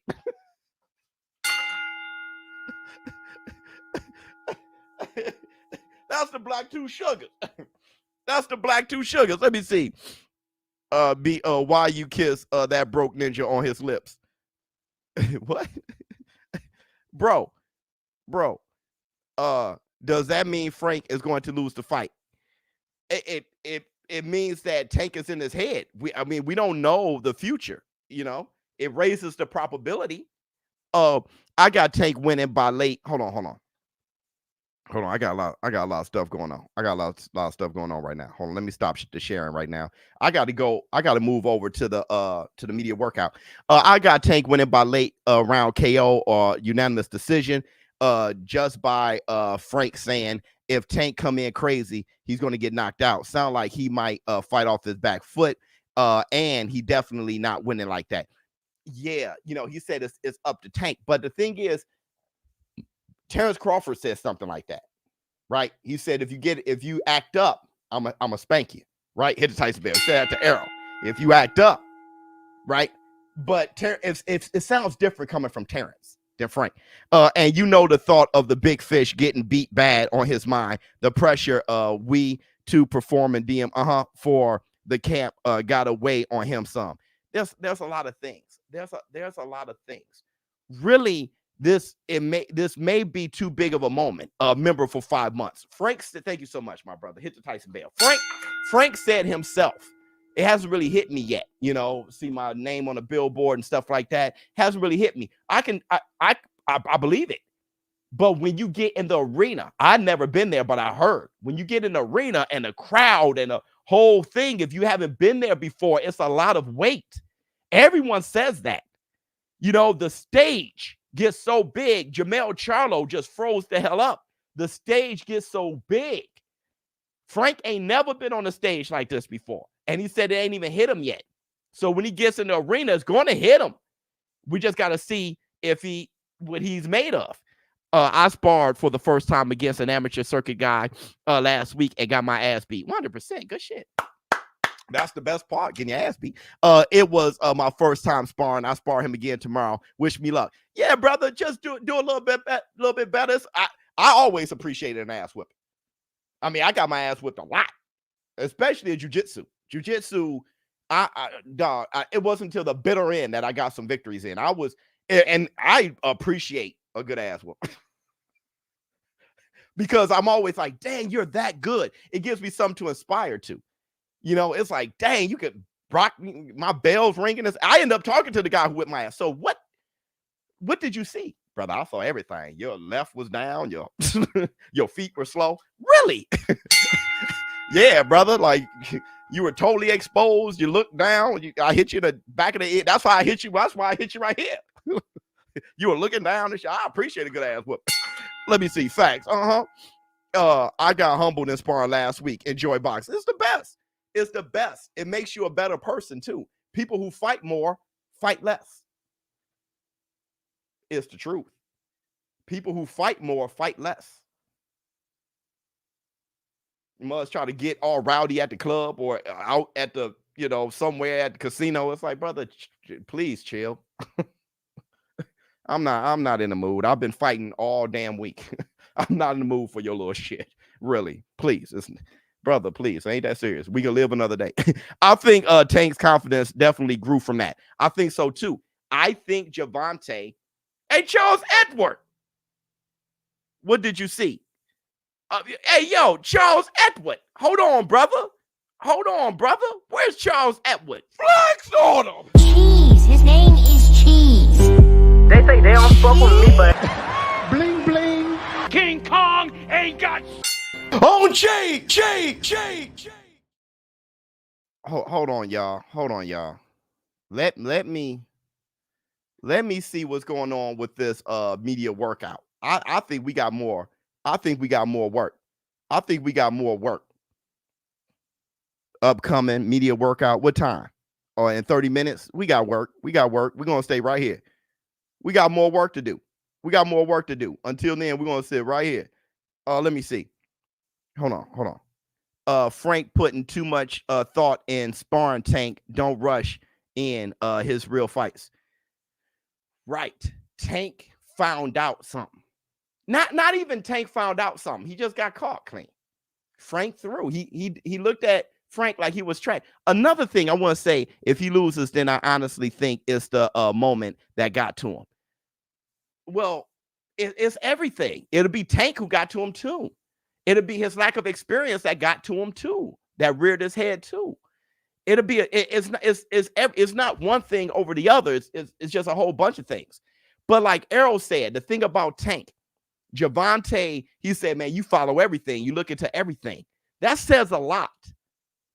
Tank knew he had a mole in Ryan Garcia's camp. He wants to know everything about you.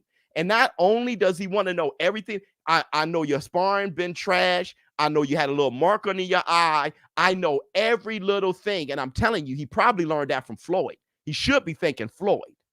All right? Because Floyd thought use everything. And you should. Because it's your career and it's your livelihood and it's your damn life. I'm fighting this guy. I need to know everything.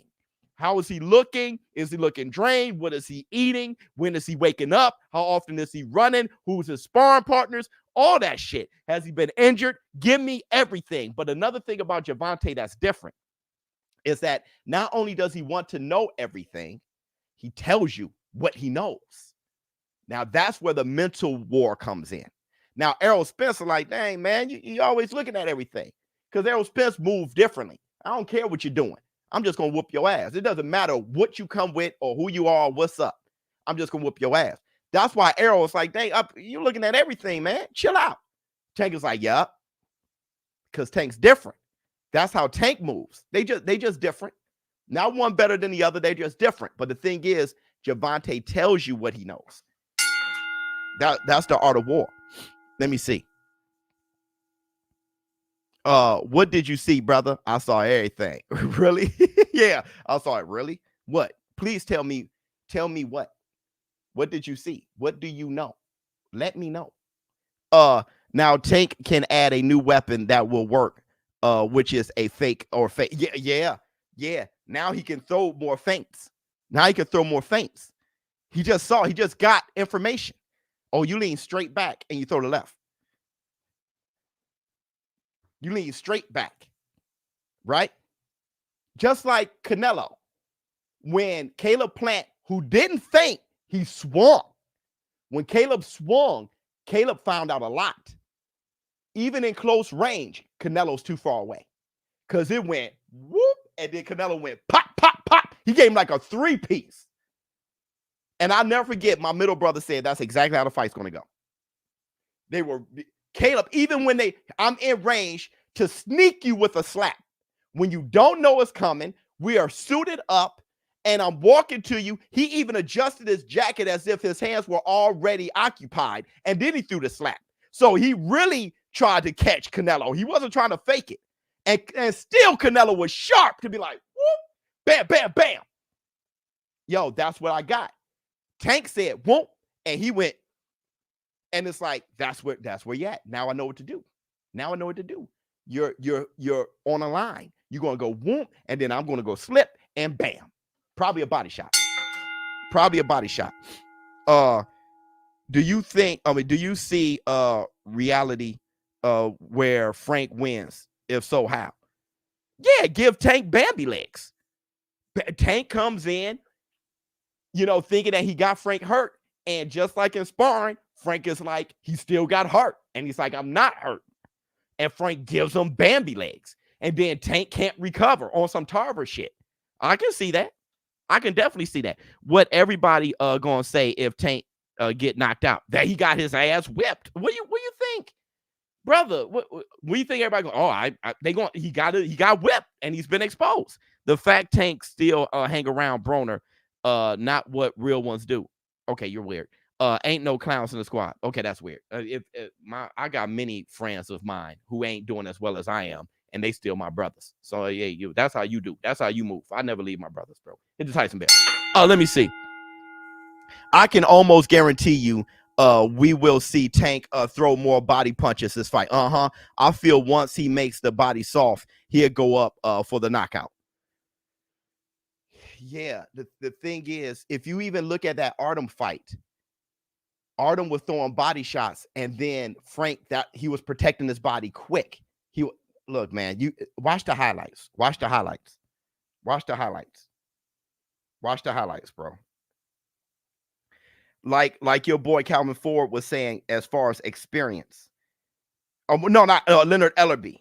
What Leonard Ellerby was saying. I know this is about Tank, but what's next for Haney? Haney's gonna fight Sandor Martin. Sandor Martin, they have a whatchamacallit, a purse bid. Errol said he don't fight anyone. Got him with that. Yeah, he said, man, you don't fight anybody. But Errol said the same thing about Terrence Crawford. But I'm gonna say this about Errol. Errol's right. You ain't fought nobody till you got your ass whipped. That's what Teddy Atlas said about Mike Tyson. Hey, it's not true, but kind of is. You can't say Errol ain't fought nobody. He got his ass whipped. Who you fought? Who I fought? I got my ass whipped. Now, I fought. Did you get your ass whipped? No, you ain't fight. You ain't. That ain't by coincidence. Frank jumped at all of Artem. All feints too. 175 minus 175 on the KO. Gets to the bag. People, Gervonta, Tank Davis for the stoppage. Okay, hold on real quick. Let me check on my son Knox in the box. He's been upstairs tonight. Hold on real quick.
And I hope Frank ain't feeling like, you know, his victory is in the fact that he fought him. Well, I fought him, you know. Hey, I put up a fight. Let me see.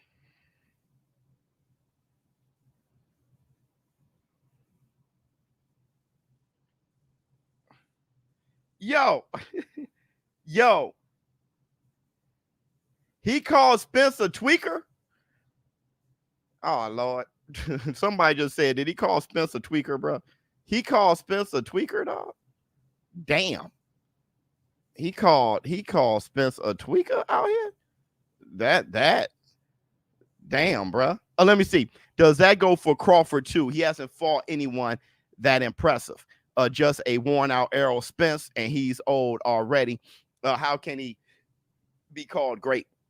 He could be called great because of his skills, right? And how much better he was against his opposition. So in order for Terrence Crawford to go up against a monster, he's trying to fight Canelo. He's trying to fight Canelo because not only must he fight a skillful fighter, they got to be big too. That's what Duran was going through. That's what Henry Armstrong was going through. You know, it's like I can beat everybody my size. So I'm trying to find that guy who's also a giant and very talented. So he's doing his best, right? He's just far better than that's what Roy Jones Jr. was going through. He went all the way up to heavyweight, you know? So it's like, yo, nobody's better than me, but maybe somebody can be more dangerous for me if he's bigger. Tank's going to use Frank's six-pack for target practice. Bro, he definitely, he may faint to the body and go upstairs because Tank said, you don't like body shots. All of it can be mental war, bro. All of it can be mental war. I think Frank should be patient. I think Frank should wait. He can't outbox Tank. So I think he just ain't got it. So I think Frank should wait. I think Frank should play possum. I think Frank should act. He should act overwhelmed at times when Tank is throwing his. He should do to Tank what Tank did to Rolly. I think he should act overwhelmed. And then with his athleticism, his strength, his explosiveness, and his sharp power, like his sharpness, catch Tank. Try to catch him and then capitalize on it. That's what I think. That's what I think.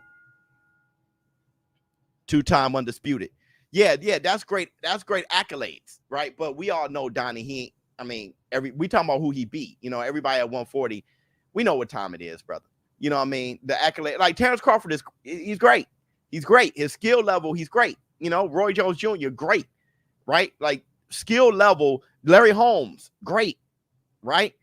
But what Roy did to James Toney, it's like James Toney's great, but what Roy did to him, what Roy did to B-Hop, Roy had to move up, you know? So that's why Roy isn't greater than Floyd. Floyd's contemporaries were better.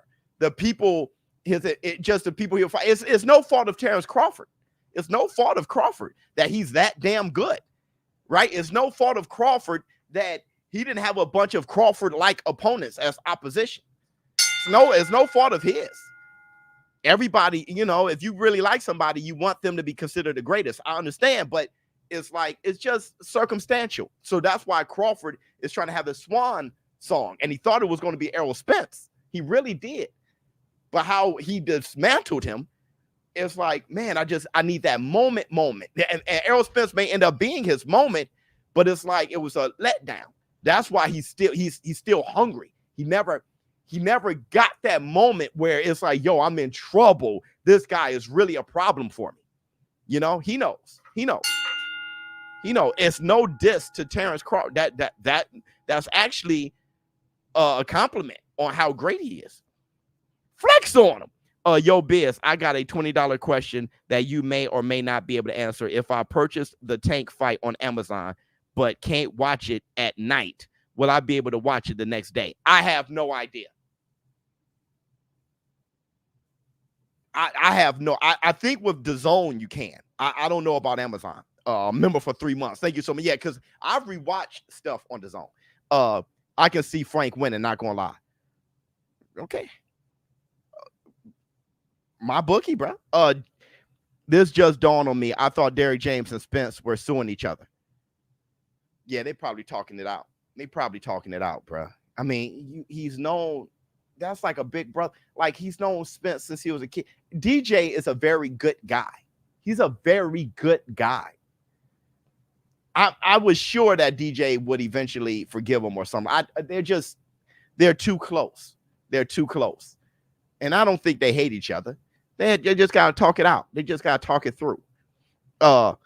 Look me up, 40 Cal the boxer. Okay, brother. And listen, that's what Gervonta Tank Davis was saying. I remember for 3 months. He said, you're not even in his camp. How do you know what he's doing? Right? So Tank is he's pushing their buttons, all their little insecurities. And that's why Errol was like, man, shut up. You act like you know something. You act like you know what's going on over here. You just talking. So, I mean, everybody was right. But Tank was trying to, I'm telling you, when Tank got stuck in sparring, that messes with him. That's why his nose started fluting and he's going over there and he's talking. Like, I saw the insecurities. I said, oh, man, Tank is down bad. Like, he's definitely triggered. But as soon as Frank said, I clipped him, it was over from then on. That it's a huge insecurity there. And he was able to talk his way into projecting that on Frank. And then, boop. And I was hoping that Frank kept his Spartan reserve, bruh. But the jitters came out. Gervonta Tank Davis won the press conference. That was so lit. I can't stop talking about it. That was so lit. And honestly, not to be on a race thing, but I'm going to be on a race thing. I don't know if I'm trying to recall seeing Tank face to face with a black dude. There's a certain culture we have as African Americans. So to see that, it was like to see that type of energy. You know, we got a certain culture. We have a certain culture that's African American. And to see that energy is like, and what he was saying, man, take the rented diamonds off and it's like that whole thing. I can't recall seeing the shit. Facts. I'm just saying it. No, it's not thug. It's not thug. Black ain't considered. It's not thug. It's just it's a culture we have. Is Crawford hungry though? He could have had that with Boots. He could have. And prove if he really is great. We're not going to pick that scab. I'm just an old school fighter, no hate. Yeah, nah, we're not going to pick that scab though, bro. Between the Haneys and the Crawford fan, like I can't go through it. I really can't, bro. I'm in a good mood and shit. I can't. I can't, bro. I mean, I saw some comments that had me like, oh, now we know why he was hating on Crawford. He's with the PBC. It's like, oh, Lord. Oh, God. You can't even genuinely want to fight anymore. It's just, that's a hate. I want a great fight. There's a hating. Like, I can't. I can't. I'm just saying, I'm praising Crawford at this point. When it comes to Crawford, I have to be very, very gentle with the fans. Right. Hey, he's great. He's wonderful. He's just so great. Like Crawford, I'm using Crawford now as greatness. Like Crawford, if y'all notice, I'm really making it a point. Crawford, Haney glove. Haney's good. Like I got to get, there's certain people you got to pamper. I ain't got that kind of time. Who left the town drunk? Earl, get up there. See, dog. The Boots fans weird. Does Boots even got fans? It's not that. There are people who are fans of Crawford versus Boots. No, don't get me going. The moist. The moist gonna Granny don't. Good God, I'm moist. I'm moist. Yes, I am. I ain't got that kind of time. You're being moist. Stop being moist. When I came down. I ain't got that kind of time. My bad, T.O. Biz. I'm not trying. Oh, my bad, too. Wait, what? Biz, I'm not trying to put you against any ops, man. Yeah, just love talking about. I know that, but you can't love talking boxing. You can't. You can't want the best versus the best and want matchups. You can't. Not yet. Not yet. The fanboys ain't ready for it. The fanboys ain't. But when you start talking like that, they start crying. Let me see. Is Frank finished after Tank knocks him out? Hell no. What do y'all get? If Tank knocks him out, why y'all want people finished? Pause. What does Frank need to do to beat Tank? I said it. I just said it moments ago. You probably weren't here. Be patient because he can't. How can I say this?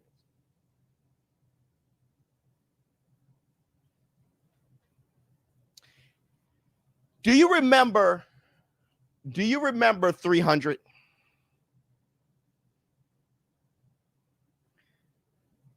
T.O. means Unc in Spanish. Oh, got you. My bad. Do you remember 300? There's a scene in 300 where they sent Leonidas as a young kid out into the wilderness, right? It was a blizzardy, snowy. Y'all remember that scene? Anyway, he was just out there in his drawers. It looked like diapers. He was out there in his drawers. And all he had was a spear. He had nothing, but he made a spear. And he had to beat that wolf. There was a hungry ass wolf. And he had a spear. All right. Listen to me. And he had a spear. That's Frank Martin. Martin got a spear, bruh. He has a spear, a very lineal on the line weapon. He doesn't have nunchucks. He doesn't have an AK-47. He doesn't have two swords. He has a spear, a very 1-2 weapon. All right? But it's a sharp one. Tank is the hungry wolf. The guy is fresh out. He's hungry. And he can do all these things. In order for Leonidas to beat him, he couldn't run in there and try to out-savage the wolf. Frank Martin does not have the tools to savage the wolf. He can't just outperform him. He's not good enough. There's levels. But he has that sharp spear. He's nice. He's explosive. He's on the line, and he throws sharp shots. For Leonidas to come back with that wolf head, he had to bait him into a space that the wolf couldn't get through. And the wolf attacked. He jumped back. The wolf got stuck. And then, bam, his form. Perfect. Frank got to make Tank feel that he's retreating. He has to clinch up, freeze up while Tank is getting busy. He has to make Tank feel that he has nothing for him. And then Tank come in and then bang, his form perfect. That's the way he could come back with Tank's head. Other than that, bro, I don't see it. If I was Frank, I wouldn't push buttons. I would jab and I would box and pat and get Tank into a comfortable spot where he's just ripping me, hit me to the body, and then bam. It's the same reason why I wanted Ryan to get up from the body shot. If Ryan would have gotten up from the body shot, yeah, if he gets hit again, he may be gone. He may be KO'd. But he still has one shot with that left hook. If he got up from that body shot and made Tank feel like he was finished, and then Tank come in and he steps back with that counter left, bam! He would have had, at least give yourself one more shot. One more shot. It's fast enough and it's powerful enough.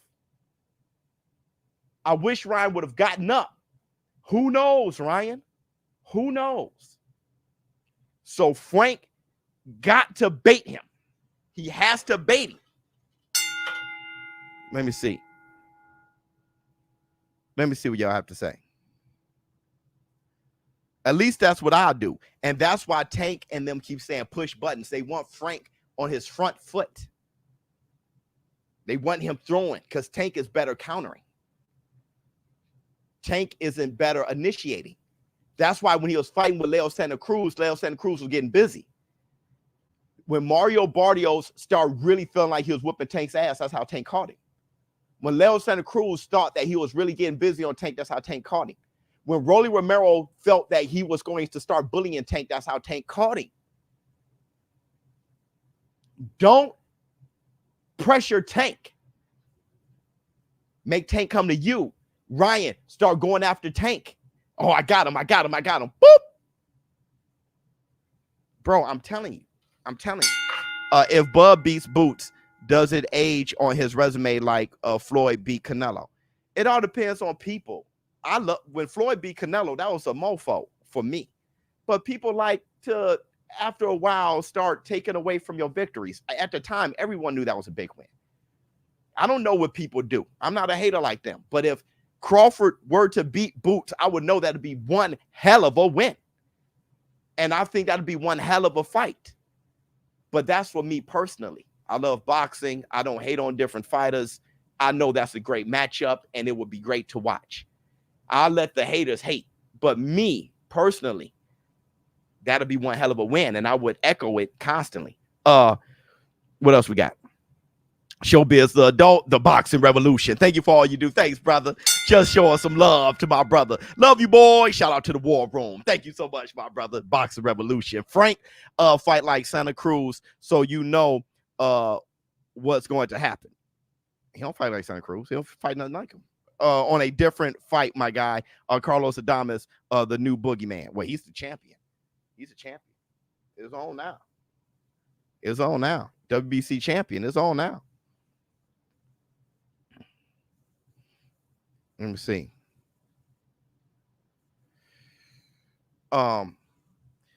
Pressure Tank, if you fight like Pitbull, that's the only style that can beat him, I think. Yeah, you know, Pitbull is just wonderful in pressure because he pressured defensively, and I thought he wasn't defensive. He's extremely defensive, you know. But when you're, you know, and plus Tank doesn't do well punching down. You know, Pitbull is 5'3". Yeah, that's a whole that's an anomaly. That's an anomaly. You know, Tank is usually the shorter guy. If I'm Frank, I'll play possum a little bit. It all makes sense now. Tank paints his nail, wears a purse, and fights on Pride Month. Dude said, I'm just a hater. Whatever makes you feel better, bro. You're telling a beautiful story. Beautiful story, Biz. Thank you so much, my brother. Hit the Tyson Bear. Woo! Martin has the ring IQ, but if his emotions get right best of him, it'll be difficult. Maybe short night for him. Yeah, and his ring IQ isn't that great. Listen, man, because stylistically you pop shot with speed, it doesn't mean you have high IQ. And I made the same mistake. He couldn't do shit with Artem. Artem was running away with that fight. He was running away with it. He didn't show angles. He didn't show the ability to counter off his back foot. He didn't show the ability to jab going backwards. There's so many facets to the boxing game that Frank left as a deserted island. Like he only, if this was Sims, he only built in one region heavily. That region is extremely occupied. Everything else on that map is a wasteland. So Frank Martin's IQ comes into question as well. You know, one of those things, 100. Yeah, I agree. Brother, it makes you think about everybody. I made the same mistake with Errol Spence, right? It makes you think about everybody. You know, there's a chance that, man, this nah, I ain't gonna say it. There's too many moist people. There's too many more. I ain't gonna say it. Let me see. What's next for Tank after this fight? Win or lose? I don't know. You know, boxing is very hard to predict. So I don't know. We know what we want, and that's Tank versus Shakur. But I don't know. But Tank is, he's like right now, I've said it before, and I'll say it again. Gervonta Tank Davis, he's doing something that I feared, and that was the Ryan Garcia effect. The man versus the machine. So now he's not into taking VADA tests. He's not into the belts. He didn't show up to the grand arrivals. It's the man versus the machine. He thinks the machine is cheating, and he's pulling that. So if you have a belt or not, it doesn't make a difference for Tank. Tank's not into belts and stuff like that, right? He didn't even want the super title. He don't want shit. that brother doesn't want the Juneteenth freedom belt. He don't want.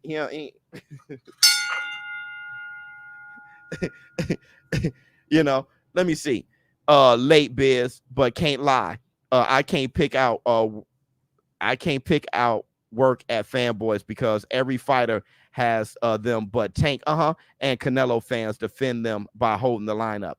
Bro. I mean, I wouldn't care about Fanboys. It's just so irritating what they say over and over again. They just troll, and they sound so much like a bunch of bitches. Like bitches is irritating to hear. If you hear a dude talking like a bitch, that is so, it makes my stomach turn. I can't even read. I try to miss a bitch as much as I can. You know what I mean? And I see it, and it just ruins my moment. Dudes acting like bitches ruins my moment. So I can't. I can't do it. I can't do it, bro. Say it. No, I ain't saying nothing. I ain't saying nothing, man. I ain't saying nothing. I can't. Like I say, I can't. If I hear somebody sound like a bitch, I can't. Yeah, I'm in too good of a mood right now. I can't do it. I can't do it. Let me see. ShowBizz. Boots is good, but no one talking about how he got his ass whooped by Russell. Yeah, Gary Russell. Boots is not invincible, but will beat the shit. Bud will beat the shit out of him. Wait, you talking about in amateurs? Yeah, Terrence Crawford got his ass whooped in amateurs. You get your ass whooped in amateurs? Yeah, I mean, Ugas beat Terrence Crawford in amateurs. Nobody talking about that, right? I mean, you're developing. You're developing. Boots lost to in amateurs. I don't get what you mean though. I think it doesn't matter. Let me tell you something. Let me tell you something, bro.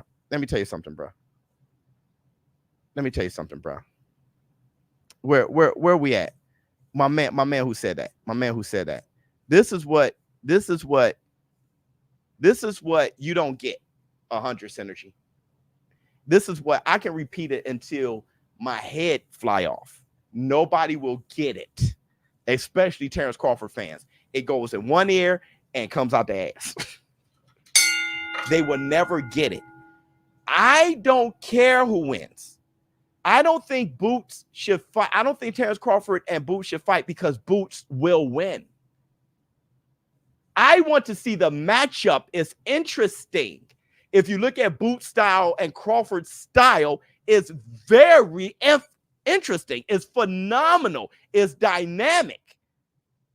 I never seen Crawford fight a guy like that. And there's not too many guys like him. It's just interesting. Right? I would love to see Tank versus Andy Cruz. That's interesting looking.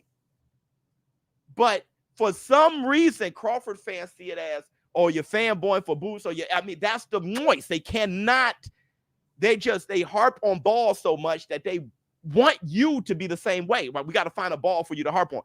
Listen, I like how the matchup is dynamic. I'm interested in the movie, in the show. Right?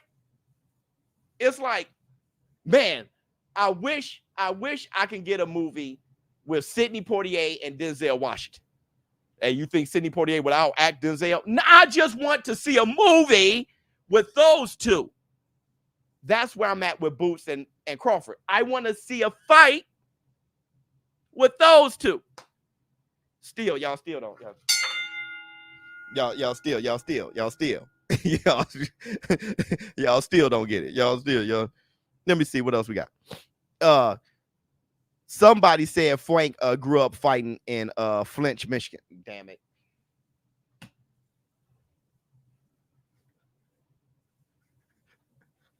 It's over, dog. It's over, dog. It's over, dog. Biz, me and you are alike. We just want to see blood, guts, and glory. That's it. No matter the win, that's what's real boxing fans after. Big Momo, listen, brother. I don't get anything if Boots win. I told you so. I don't get nothing. I don't get nothing if Crawford wins. The only thing I get is a good event. That's the only thing I get out the deal. Man, that was a great fight. Yo, listen, bro. Listen. Let me show y'all this again. Let me just show y'all this again.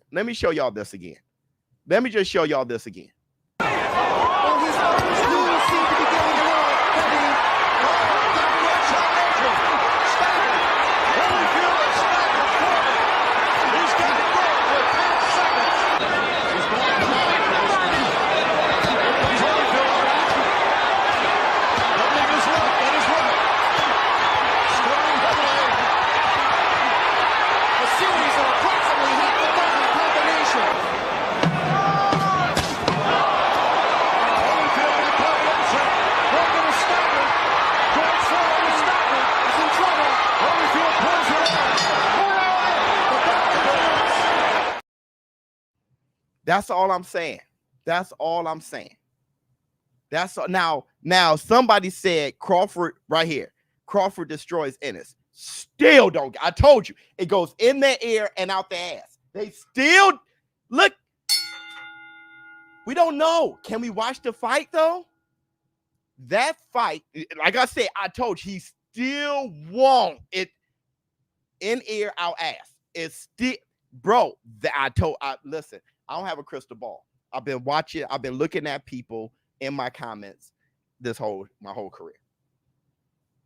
That fight with Holyfield, everybody said that Foreman was going to knock him out. Holyfield was too small. But forget that Holyfield won. That was beautiful. That's what we got out of it. Memorable moments. That's it. If I only wanted to see results, I would never buy a fight. I will only go to Box Rec. I watch fights, not results. So you saying that means shit to me. I want to see the fight and how it looks. Won't get it. I'm telling you, I already know. I would say stuff. I could say stuff until my head blows off my shoulders. They will never get it. I'm a Haney and Bud fan. Oh shit. I think Haney tried to KO Rye and lost because of his game plan. Okay. And I don't agree with everything you're saying, but these fans take it too far. Yeah, they take it too far. They want the demise of this community. It's like, brother, get over yourself. Why isn't Crawford the pay-per-view star that he should be? People, it's what people want.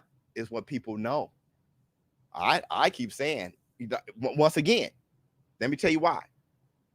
You see, when my man said Crawford would beat Ennis, they don't watch fights. If you watch Crawford fight, you will know that he's as exciting, if not more exciting, than Tank Davis. But they don't know what they're looking at. They're just into a character. And they don't like Crawford's, what his character looks like. They like the design of Tank. They like his braids, his tattoos. They like the design of Tank. Look at the design. That's raw. But if you look at the product, Crawford's knocking everybody out. Everything Tank is on. That's why. Hey, what I miss? Hashtag regular ass hands. Dog, regular ass hands. That's what everything. Let me see. ShowBizz. What to do if you got small hands and small wrists and you fight? fight with what you got, right? You fight with what you got, right? You use other things. You use other things that you have. Let me see. Damn, that shit got me pumped, Biz. Damn. One of my faves is Gotti versus Ward. Yeah, brother. Just wars. Just wars. Just being curious, right? Being curious. Who do I think will win, Tank or Shakur? Tank. Does that mean I shouldn't watch the fight? I want to see what that looks like. I know how Shakur fought with De Los Santos. I know how Shakur fought with Yoshino. I don't know how Shakur fight against Tank. I know how he fought with Oscar Valdez. I don't know how he fight with. I know how Costa. I don't know how he fights with Tank. I know how Tank fights Rolly. I know how he fights Pitbull Crew. I don't know how he fights against Shakur. I just want to see the matchups. I want to see what it's like. Let me see. My thing is this. So do you agree that Shakur methodology is, I mean, to say forget the fans and try to win the fight with the stick and move? Do I agree? No, I made a lot of a lot of clips. F the fans, I don't agree with. Right? Here's the thing. So there's two things.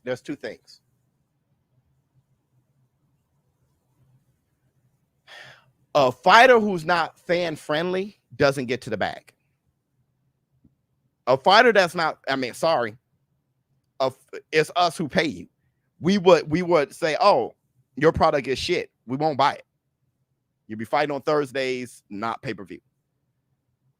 Right? So you can say F the fans all you want. You're really saying F your bank account. Now, number two, the way boxing is set up,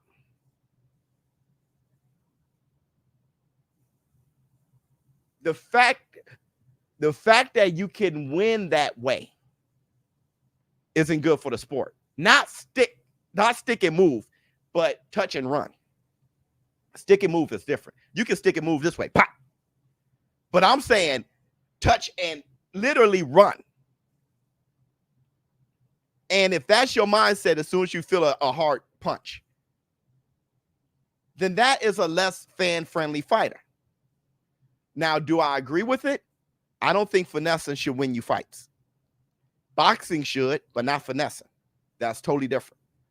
But number two, either way, if you're saying F the fans, you're saying F yourself, your bag, which is why Shakur Stevenson is having a hard time getting back on that stage. Nobody's talking about him in a positive light. No one's talks about him. When they do, because after that fight, they like, ah. And when they do talk about him, it's in a negative light. When your brand is diminished, you got to really work to get it back. And how boxing is set up, if you're not fan friendly and you can win by touching and running, another manager or promoter don't want to put their fighter against that guy because it makes them lose the bag and make them look bad. Not only has Shakur Stevenson, has he not been able to get a fight, and he has a fight coming up, but it's against Artem, ain't it? Or something like that. Not only that, but De Los Santos, where's his next fight? The whole thing went south. So, bro, no. F the fans doesn't work. A new member, baby. It doesn't work. The victory isn't everything. I've seen fighters lose a great fight. Nick Ball had a draw. He had a draw against Vargas. Everybody wanted to see him again. You can do better with a hard-fought loss than a boring victory. I'm telling you. Pitbull losing against Tank. Everybody wanted to see him again. Just curious, at what weight would you like to see Bud versus Boots? I just want to see them at their best weight. Crawford's at 150. I wanted to see it at 147 because I wanted to see Crawford get undisputed again. That was an extra element. But since that's dead, then, you know, I'm really over it. Crawford versus Boots. Crawford fans hate the fight so much that I'm over it. You know, forget it. They cry about that so much. I don't even want to. It's Crawford versus Boots has now given me a bad taste. I don't even let Boots do what Boots do, and Crawford, whatever made Crawford fans happy, let him do it. That's how I feel about Canelo and Benavidez. I'm over that. Benavidez, don't chase after Canelo. Do you, bro? Do you? So what should a small fist and small hand boxer focus on? That's not enough for me to say that. I gotta know what else he has. He could have great footwork or no footwork. You know, he could be a small fisted fighter, but punch extremely hard. Oh shoot! Hey, everybody! It's on! Wait a second. All right, between you and I, obviously, we don't have to tell the rest of the world, but what did you take away from today's press conference? You know, we were just going back and forth, but, you know, you're nervous. You know, I got him nervous, got him doing a lot of things he don't normally do. So, you know he ain't there with a live wire. So, June 15th, y'all can see. What can, for those that are coming and they'll be at the MGM Grand Garden Arena, what can they expect out of Frank Martin? Y'all expect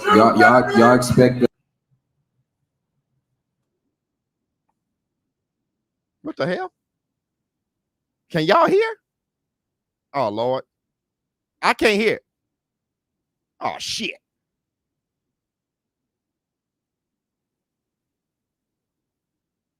Can y'all hear?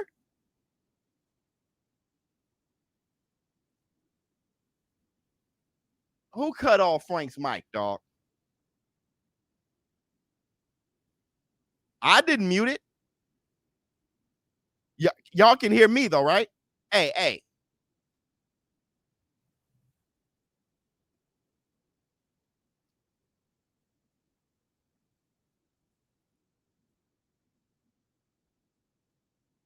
It's on their end. Oh, Lord. PBC is muted. Oh, okay. And you can hear me. PBC, come on, dog.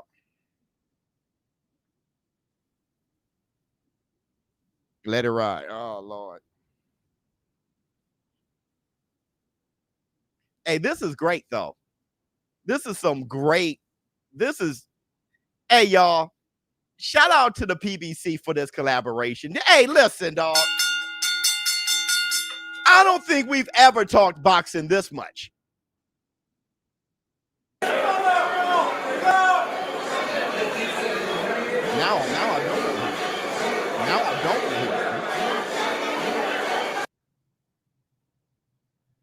I don't think we've ever talked boxing this much. Really, this has sparked the most boxing talk on this channel ever, bro. Let me see.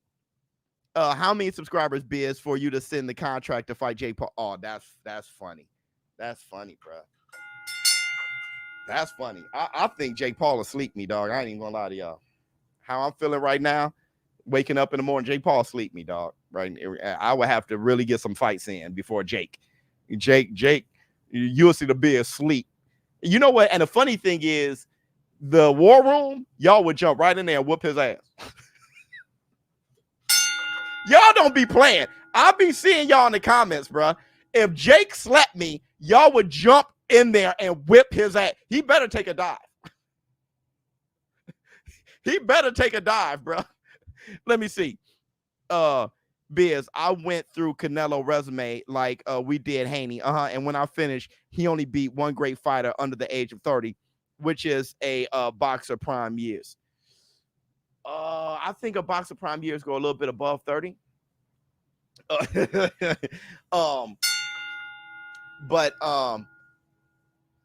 Yeah, I would have to do that. I would have to look through that. I know there is a real criticism of Canelo fighting older guys or small guys. It was the same criticism of Devin Haney. But then when you throw in the likes of Bivol, him getting his ass whipped by Floyd when he fought Triple G at least the first 2 times. I don't give a damn. That was Triple G he had to move up to fight Triple G. That's a hard situation. Pause. I like the Danny Jacobs choice. So he had, I like the Austin Crawford. I like the Lara fight. Like he's had guys that I know when he fought them, they were good. What's your favorite Mexican food? Tacos.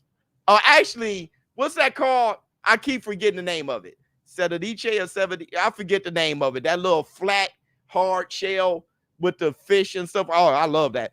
Thoughts on a draw between Frank and Tank? Likely. Man, draws are just unlikely. Draws are just unlikely. But listen, man. There's a chance. There's a chance.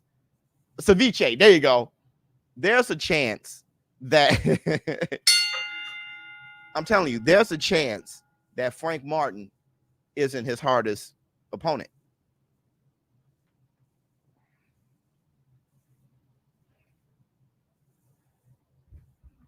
There's a chance Frank isn't his hardest opponent, bro. Here we go. Here we go. Wait a minute. Wait a minute. Wait a minute. Wait a minute. Let's see what's up. Let's see what's up. Let's see what's up. Is the sound off again? Hey, PBC, come on, dog. Let me turn. Who's going to be in a media workout? But the style he has. Yeah, but look. Y'all got to look at this style. Y'all got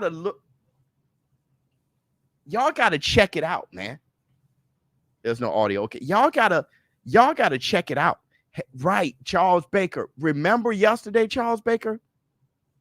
I said, do y'all think this can look like Hector Garcia?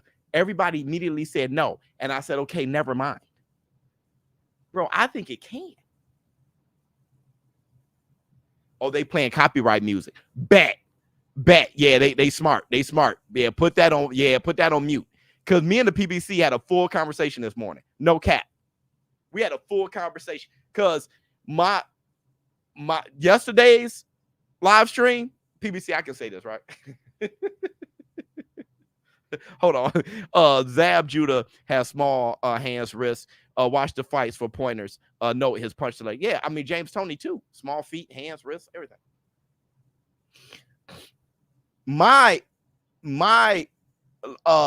Grand Arrivals live stream got a copyright. I said, PBC, why y'all do that to me? PBC was like, we ain't do that shit.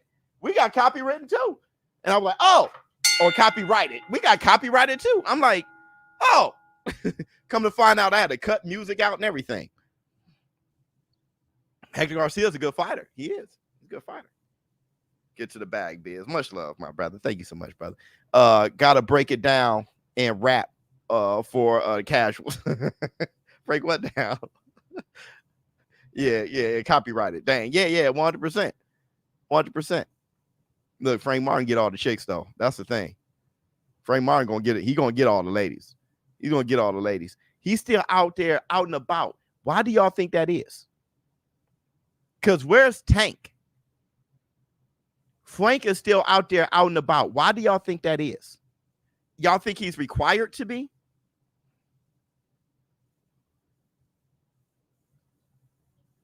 Why do you think that is?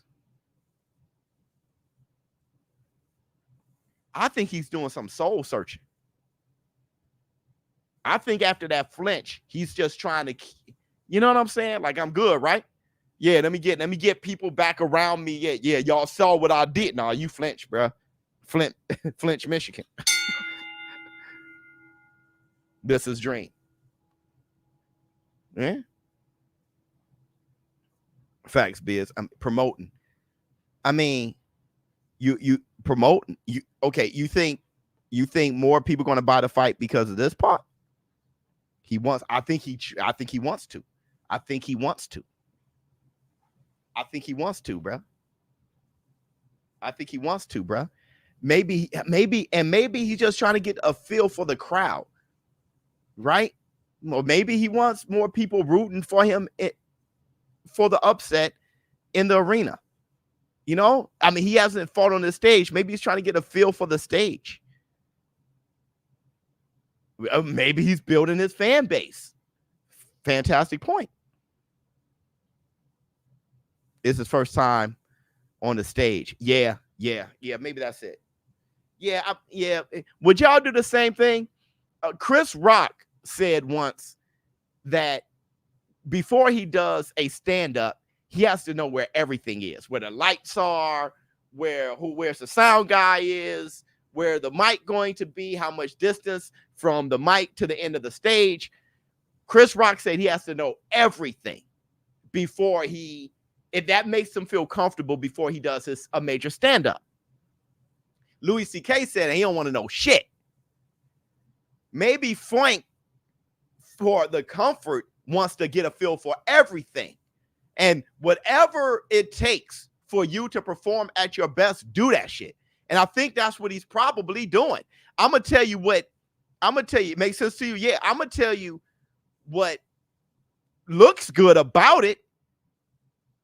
Me being concerned about his weight, if that was a concern, he wouldn't be walking around. He may be good. You know, he's going to do one last cut for sure. I don't know if it's just me, but Frank seems a bit robotic. He's robotic. He's robotic. He's a robotic fighter, man. He's a robotic fighter, man. It looks like all those guys are. He's trying to get comfortable. It looks like all those guys are. What I was going to say before, and I said I'm not going to say it, I'm going to say it, dog. I'm going to say it right now because that just made me want to say it again.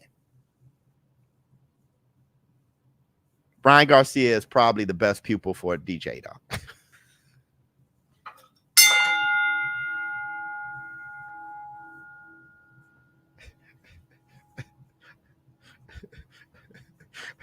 Frank soaking up the moment. Biz, you got a trademark. Black too. Sure, I did. It's already trademarked.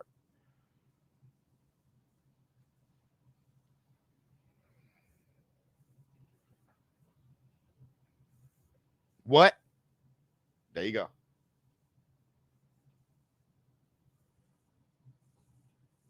Listen, let me tell you why. Let me tell you why, bro. Tim Butler. I know. Let me tell you why. First of all, Ryan Garcia didn't start with him. So he had more dimensions. He was able to counter going backwards. He had all those things already. He just didn't know how to go forward properly. And that's what he needed DJ for. DJ got to teach him how to go forward properly. Him countering off his back foot is what he's a master at. So actually, the one flaw he had, DJ makes him better. It would have been AJ, but AJ was robotic anyway.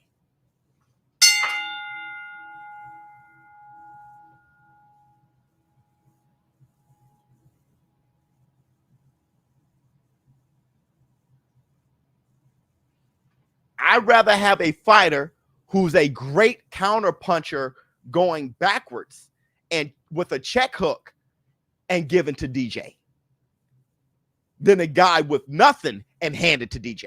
Because then he would just be a lineal, straightforward, go forward fighter.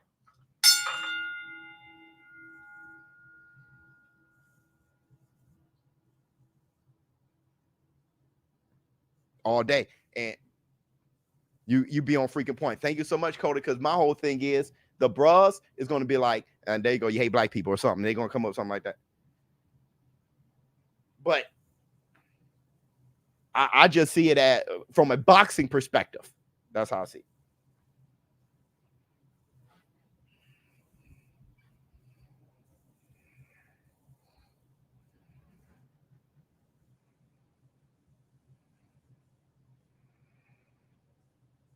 That's how I see it.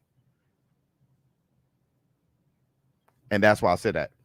Ryan used drugs. That's not what we're talking about. That's not what we're talking about. All right, here we go. Let's see. Let's see what Cassie has to say, bro. Cassie's that's wrecking my style. He's wrecking my style, bro.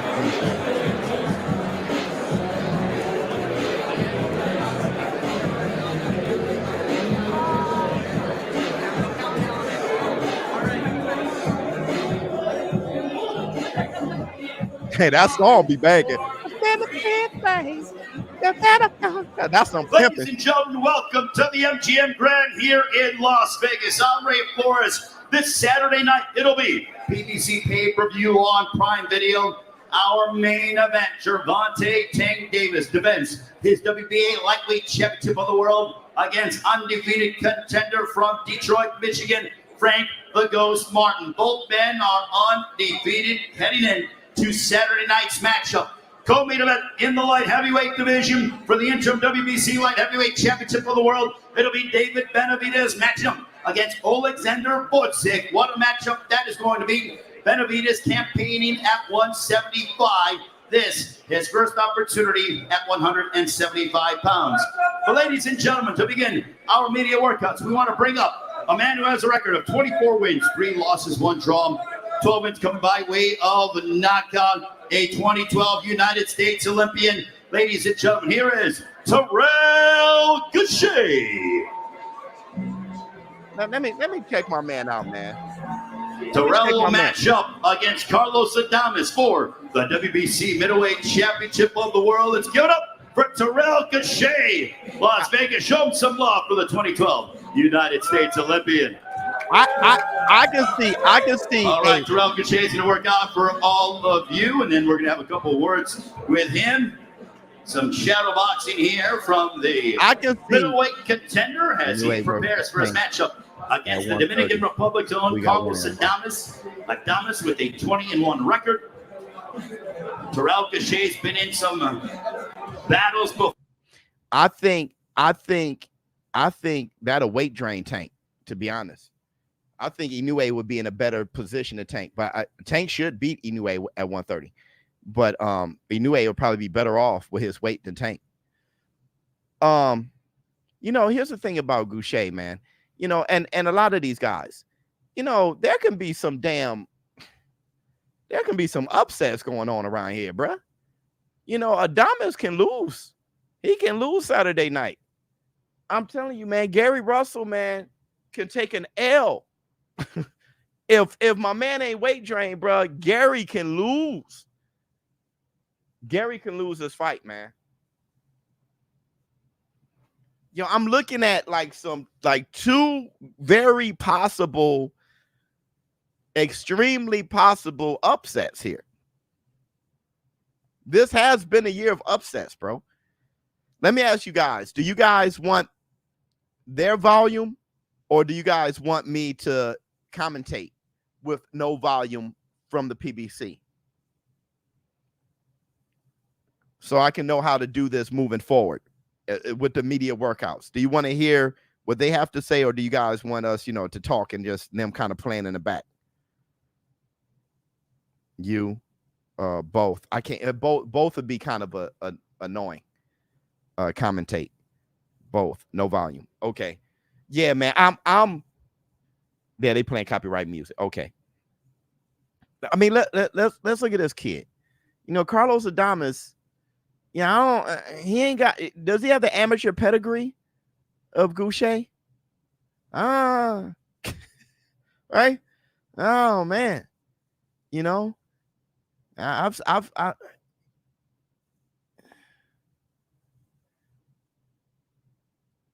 Oh, they gonna keep it real vanilla, ain't they? Woo! I mean, look how he looks smooth. He looks smooth as buttermilk, man. Adames is a wrecking ball. He is a wrecking ball. So I think tool-wise, Goucher may got it, but it takes more than that to be a fighter. Let's see if he has the fighting heart. And that isn't developed in amateurs. I'm telling you, the skill set is, but the warrior spirit is developed in the pros. That's why Mike Tyson can lose to a guy in amateurs, but whip your ass in the pros. Yeah, Adames is, I mean, he lost. I mean, you're right. He just lost. I mean, you know, he's very beatable.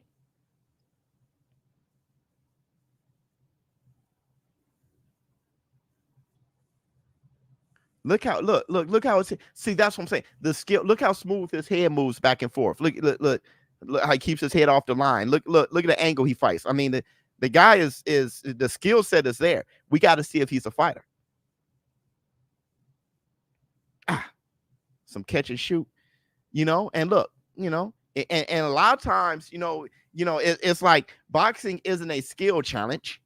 So a lot of times, these guys look amazing on the mitts, but that's if everything happens that way and it's not a fight. I mean, there's a lot of guys like that. There's a lot of guys who, I mean, you listen, I remember seeing my daughter playing basketball, in traveling league. And there'll be girls out there as far as in practice in with the skills going through the cones and everything, like, okay, she's the best one. I mean, just killing my daughter. But in the game, my daughter's driving to the lane and they're like, yo, why the other girl ain't even show up? So a lot of these guys be looking great on the pads, man. Especially when you have a deep amateur pedigree.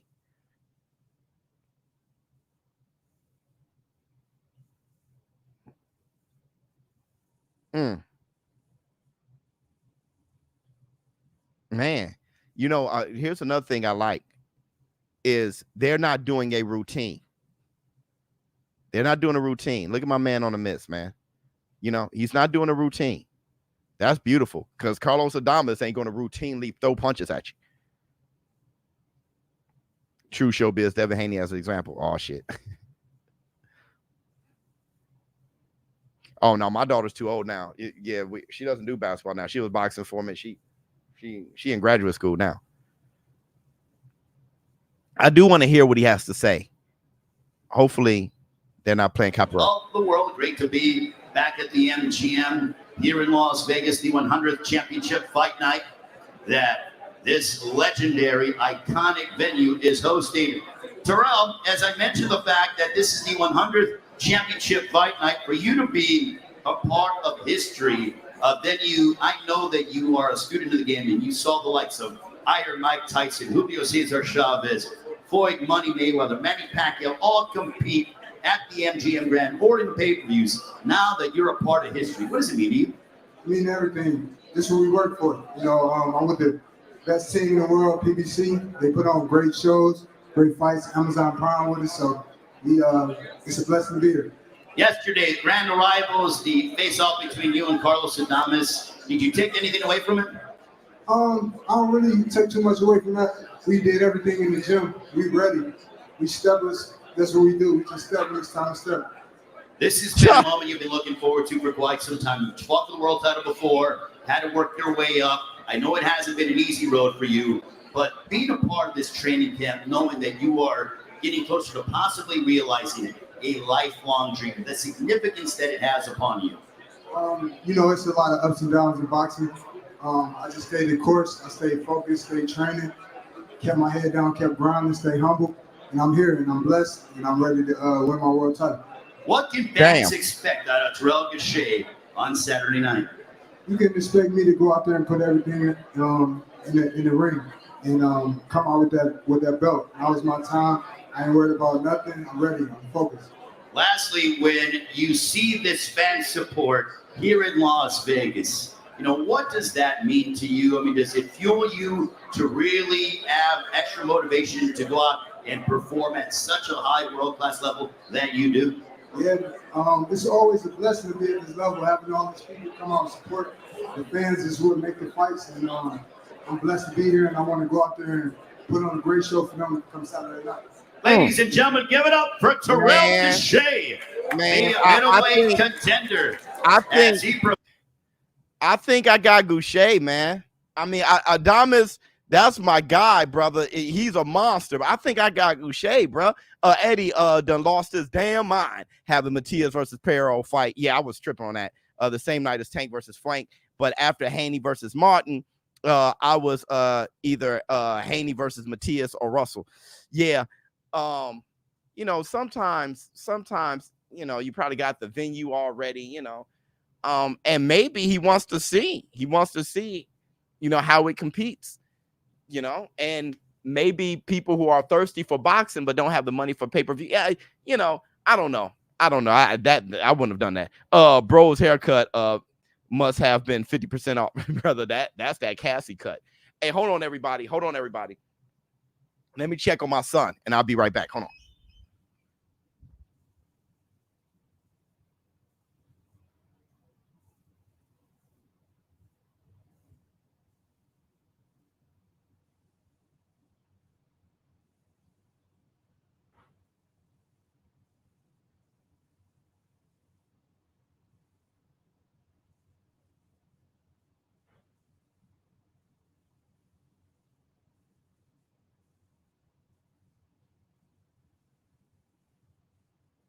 Man.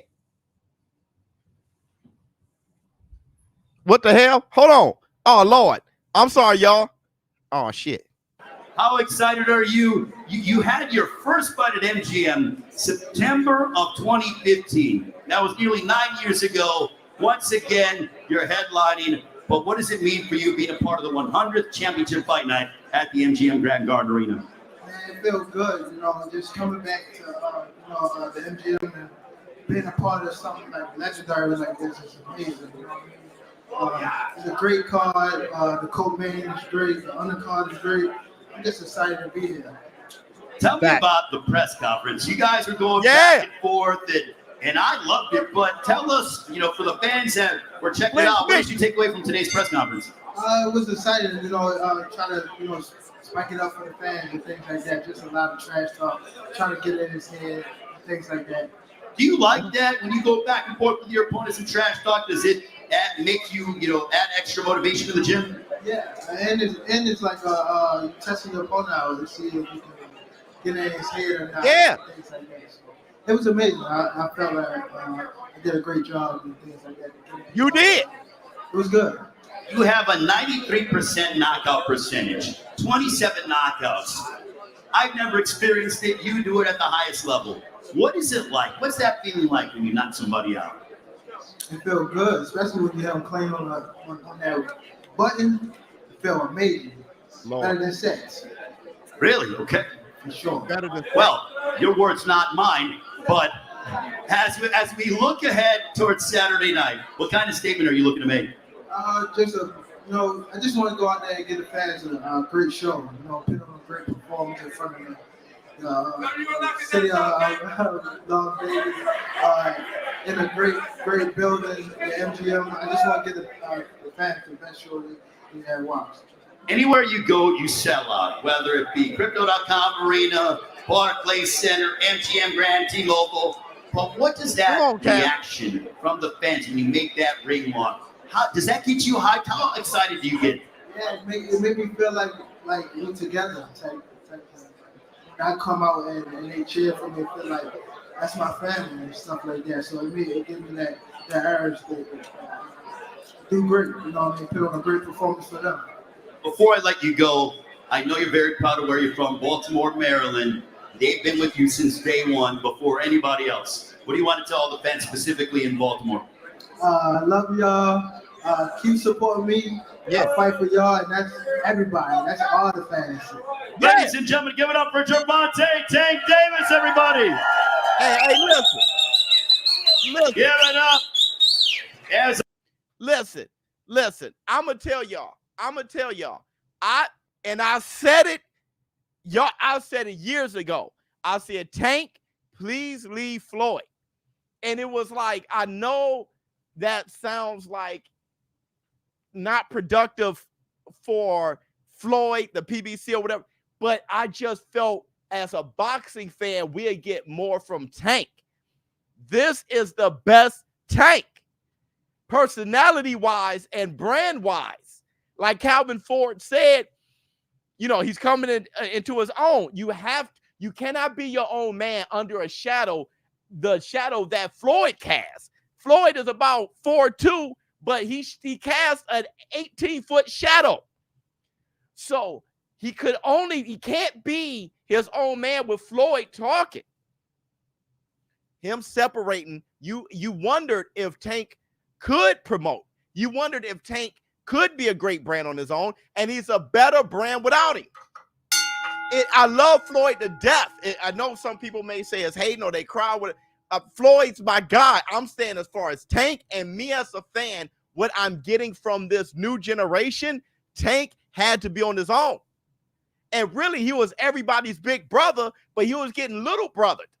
Let's keep, Tank is Shakur's big brother, Haney's big brother. He's all these guys, Ryan's big brother. He's all these guys' big brother while he was getting little brothered. And those guys start to surpass him. Shakur, Haney, they started to surpass Tank. You got Ray Flores talking about as a part of Tank's introduction to the final press conference, he said, and he knocked out Ryan Garcia his last fight. Just saying Ryan Garcia's name now. So Tank, he had to separate so he can make these moves and showcase who he is. We've gotten to know Tank. And actually, I like it. I like what we see. I like a more animated Tank. And Calvin Ford said this is the Tank he sees. Man, yeah, be you.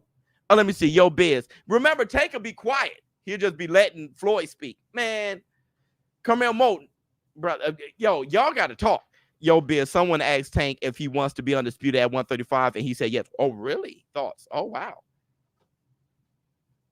Maybe he's not.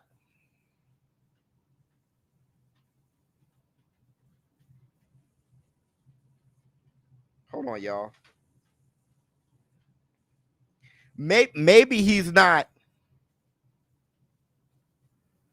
Maybe it's not, you know, I really want to be undisputed as much as it is. I want to fight everybody, and in doing so, I will become undisputed. Alberto Puello will talk. He never really shows a value for the belt. It is Alberto Puello working out here at the MGM Grand here in Las Vegas as he will collide against Gary Russel for the interim WBC Super Lightweight Championship of the World. Another very possible upset.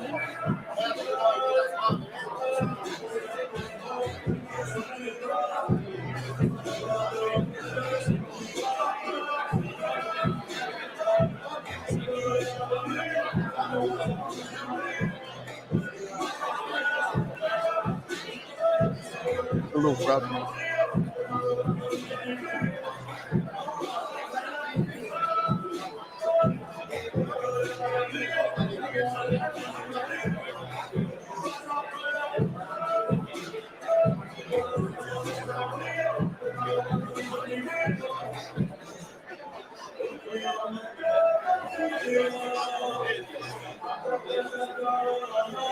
I'm back.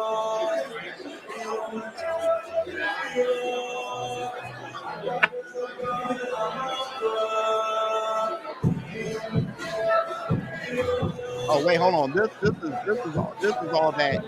My bad. This is all that that copyright music work. Hold on. I have to send a text. Get some business taken care of. Okay, yeah, that's that copyright music work. I have to mute it later. But look. Pio, what's his name? Pollo. Right? What's his name? Listen. Gary Russel, to me, he has a lot of flaws. He's a wild man. He's a wild man, bro. You can mess around and hurt him just by being that. By being that. And I understand what you're saying. He better have some pop. He better have some pop. What he definitely should do is be able to use his leverage. Now, every time Gary Russell's in the ring, they're up in the ante a little bit more. Gary Russell is there to showcase that he'd knock your ass out. But this guy just looks like the type of guy that can really cause an upset. He can, but I got to see his punching power.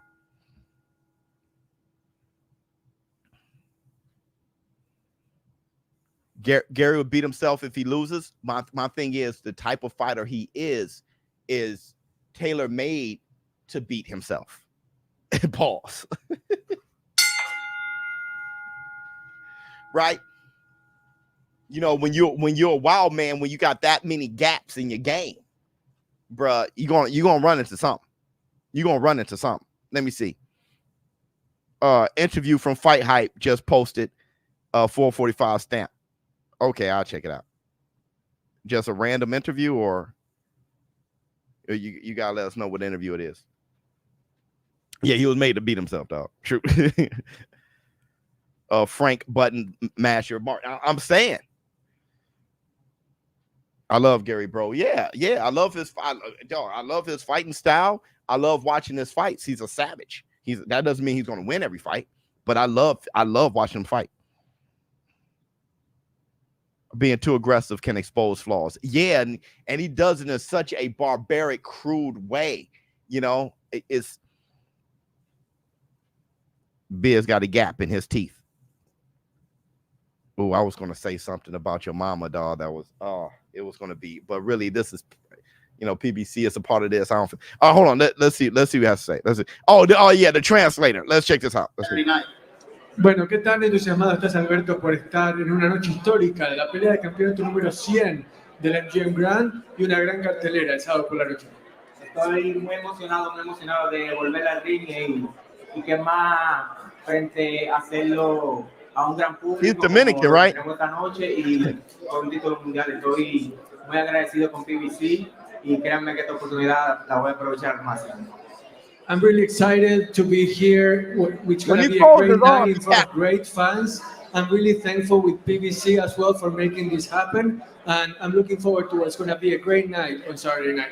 Yesterday we had the grand arrival. It was a very enthusiastic and passionate crowd. What did you take away from your stare down with your opponent who's undefeated also in Gary Russel?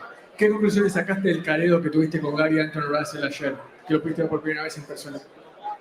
Todo muy bien, me sentí bastante cómodo y no confiado, pero sentí química de que vamos a dar un buen espectáculo como para que el público se lo disfrute. Sentí eso.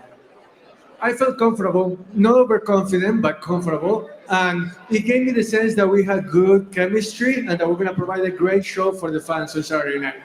Okay. When fans come and they purchase the pay-per-view or they come into the MGM Grand Garden Arena with their tickets, what can they expect from the undefeated Alberto Puello? ¿Qué puede esperar la gente de parte del invicto dominicano Alberto Puello cuando te vengan a ver el sábado por la noche? Bueno, la primera vez que van a esperar una gran pelea y sobre todo la victoria de mi parte. Voy a dar el máximo. Voy a llevar a cabo mi plan para ganar la pelea y dar una buena pelea para que todo el público se lo merece. You can expect a great show because the fans deserve it. And that's what I'm going to try to do on Saturday night. I'm going to come out, give my best, I'm going to win, and you guys are going to enjoy one hell of a fight. In your estimation, how do you see the fight playing out? ¿Cómo ves que va a ser la pelea el sábado? ¿Cuál sería tu vaticinio? Bueno, creo que Gary va a dejar que yo use mi boxeo. Él, como siempre, es un pegador nato, él va a querer buscar el knockout, pero yo soy un boxeador que conozco bastante el ring.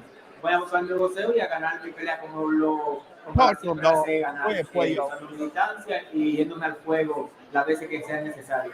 It's going to be an interesting clash of styles because Gary, I anticipate that he's going to let me box the way I usually box. He's a knockout artist. He's going to try to do his thing, but I anticipate the fight being in a way that I'm going to use the ring. I'm going to win the way that I know how to win, using my distance, my reach, and boxing my way to a victory. When you see a crowd like this, does it add extra added motivation to you in regards to what you can do inside the ring? ¿Te motiva el ver a toda esta gente, a todo lo que esta pelea representa cuando estás por entrar al cuadrilátero? Claro que sí, es una motivación grande para mí, ver tantos espectadores, tanto público, seguidores del boxeo, eso me anima a seguir y me anima a darle una buena pelea. Of course, seeing everybody from my opponent to the fans to everybody that's here, it motivates me to give everybody a great fight. Ladies and gentlemen, give it up for the undefeated Alberto Puello. He matches up against Gary Russel for the interim WBC. I don't know, dog. I don't know. If he's trying to box around the ring and jab and move around, and he's gonna have to land some good shots. If he's gonna try to outpoint Gary's gonna beat him. He's gonna knock him out. If he tried to stay away and outpoint Gary Gary's going to beat him. You got to expose Gary. You got to catch Gary. You got to bam, bam, bam. You got to catch Gary because that's who Gary eats up. He eats those guys up.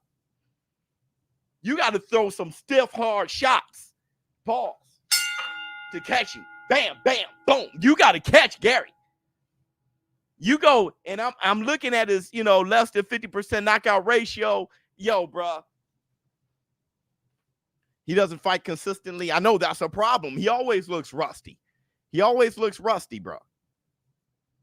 He's going to have gaping flaws, and your boy got more fights and all those things. Gary beat Boots 3 times in amateurs. He can wreck. Yeah, I know, but I'm talking about him as a pro. Watching him. If you ever watched him fight, looking at him, that's what I'm talking about. How he fights. You got to catch Gary. You got to catch Gary, bro. Okay, Volsi. Oh, this about to be hysterical. This guy here say, "Hey, I'm losing this fight." Watch. Gvozdyk. This brother, he's going to work out for all of you, and then we're going to have a couple of questions for him. So we will allow Alexander to work out or do what he's going to do for all of you, the fans here, in preparation for his matchup against David Benavidez. Yo, I want to say this. When, like my man who earlier, not to keep picking on him, but he said, yo, all of that means nothing. Gervonta let you know it all means everything. Trying to see if you get in his head, trying to see if you're already in his head, trying to see how he moved, what he's doing, how he responds. When you're dealing with your op, you want to know everything. And when you are meeting him before you're greeting him, when you meeting him before you beating him, hit the Tyson bell. That's your earliest opportunities to start the fight. And if you can't fight him with your fists, you're going to fight him with something. For everybody to say that the press conferences means nothing, every time you see him on the street, it means nothing. Every interaction you have with your op means nothing. Get that shit out of here. That only people who says that are people who have never had confrontation before. All of that means everything. Hit the Tyson bell. That's why I say who won the final press conference, who won the media workout, who won whatever opportunity you have to flex, you're going to have to show it, especially if you're a man with testosterone, right? If you have any animal, if you have a peacock, how they show their feathers. If you have a gorilla, he shows his fangs first. When you have a lion showing off his mane first, right? When you have a gorilla, beat his chest first. All of that is signs of intimidation before we even scrap. And that's in every animal's nature. So what Gervonta Tank Davis did and what Frank Martin was doing all that shit. And for anybody who don't think that that's of value, then you have never been in a confrontation before.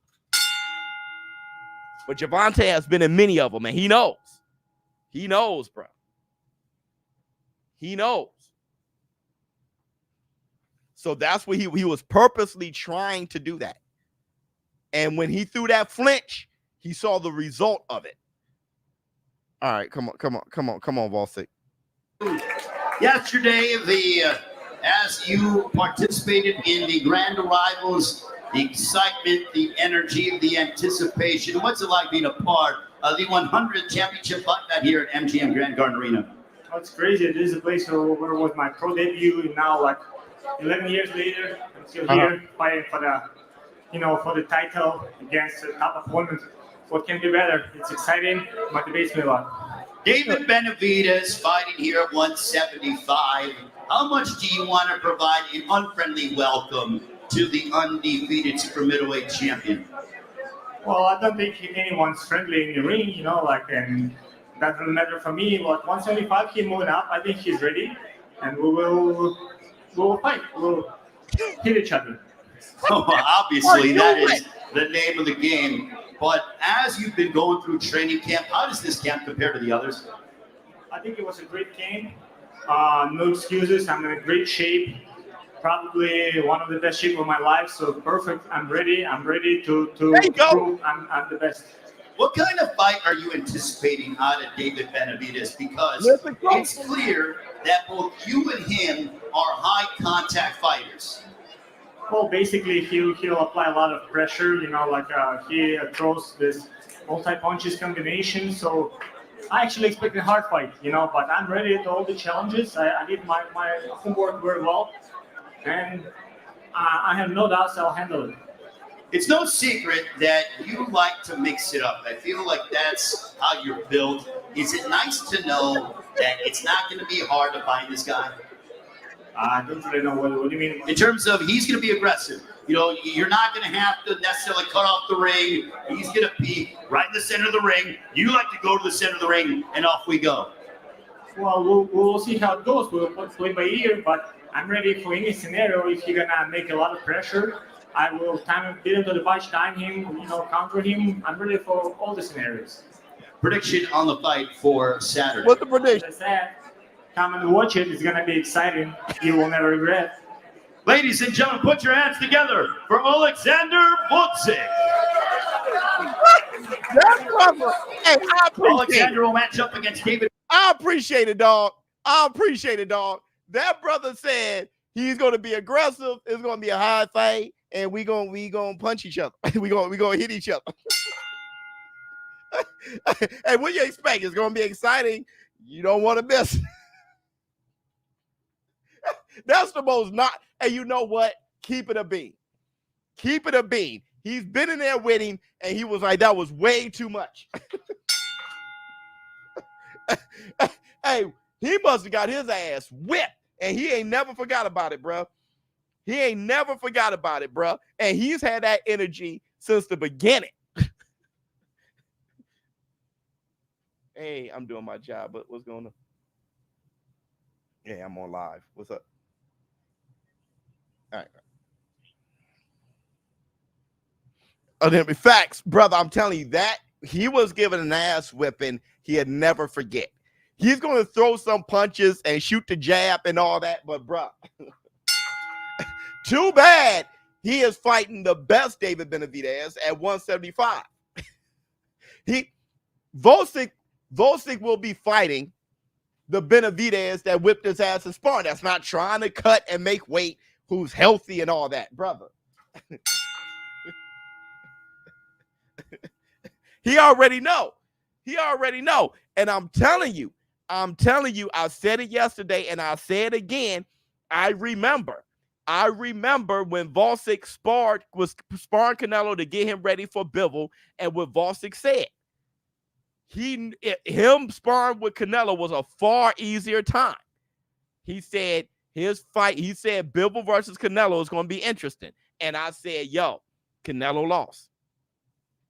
Team Garcia Towels, Las Vegas, make some noise if you want some Elijah Garcia gear. I said Canelo lost.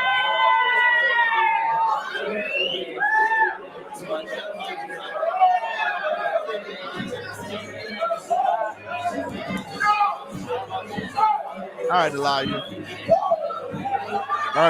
We have to say, brother.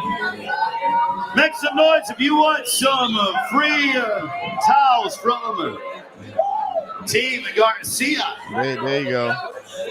There you go, man. That man throwing towels out.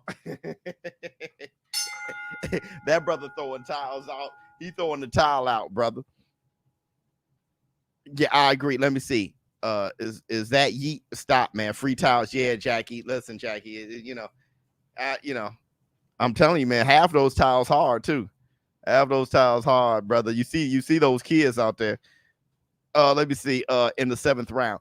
Listen, man. I got David Benavidez he's going to drop Gvozdyk to one knee. Pause. By the 5th.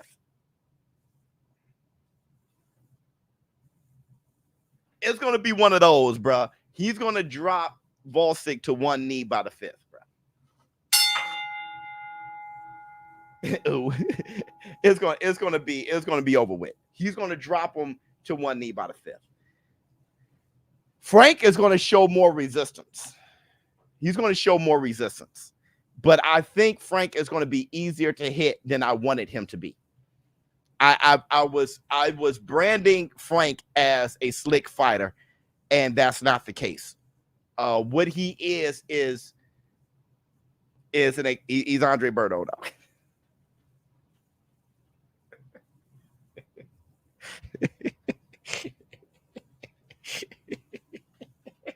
Now, I ain't gonna disrespect him like that. Berto was my guy. I really ain't this. Berto can fight. That's my guy, dog. Berto can fight, dog. Y'all can go head on. And I'm saying what I'm trying to say is I'm starting to reel things back a little bit. I'm allowed to change my mind. Listen, after seeing Ryan versus Devin Haney, and after seeing Gervonta and Haney's sparring session, and whatever happened Saturday night with Gervonta and Flank, I think I can imagine Gervonta versus Haney. But I would rather see the fight than imagine it. But with that said, I'm starting to reel this back and change my mind. I'm not sure if Flank versus Tank, if that answers the slick question Saturday night. I thought it would. I up till yesterday, I was like, until my man said, can Flank box going backwards? I was like, that changed everything. I started looking at Flank totally. I started looking at all his fights. I looked at about 7 of his fights, and I was like, well, I'll be damned. So I'm starting to, there may still be a question. The thing is, the biggest thing, pause, is Gervonta bringing up his sparring partners. And he said, your sparring partner's been trash. He said that, listen, I even have a short of me saying this.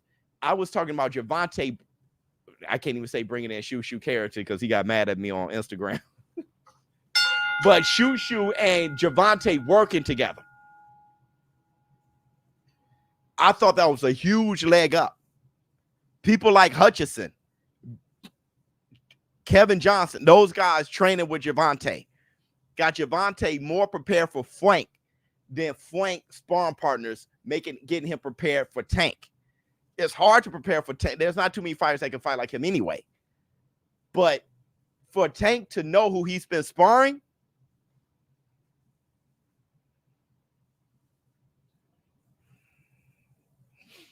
Tank is steamrolling Devin. That would be my approach. That'd be my approach. Because, like I said, for Devin to be that susceptible to the left hand, don't forget Lomachenko rocked Devin.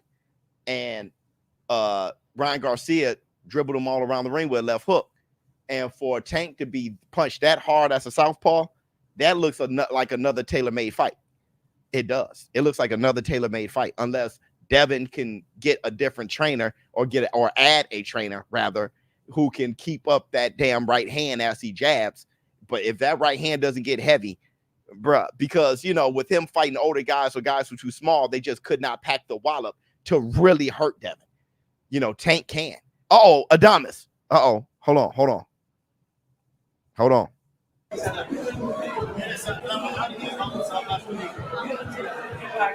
gonna let Carlos Adames work out for all of you. He will take on Terrell Gausha on a Saturday night.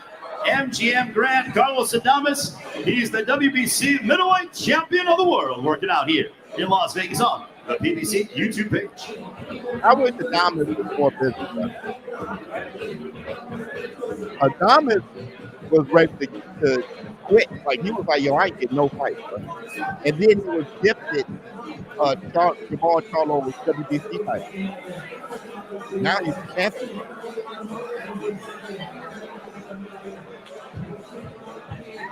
Adames ain't doing shit. He's like, well, I ain't coming back.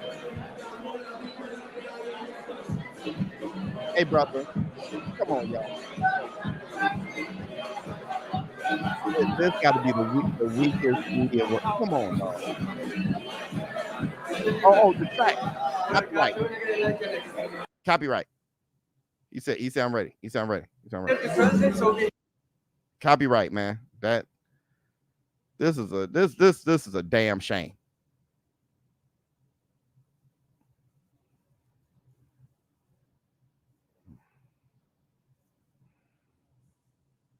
Give him the mic. We have our translator, Martine Bonner, coming in, and we're going to talk with Carlos Adames ahead of his matchup against Errol Is.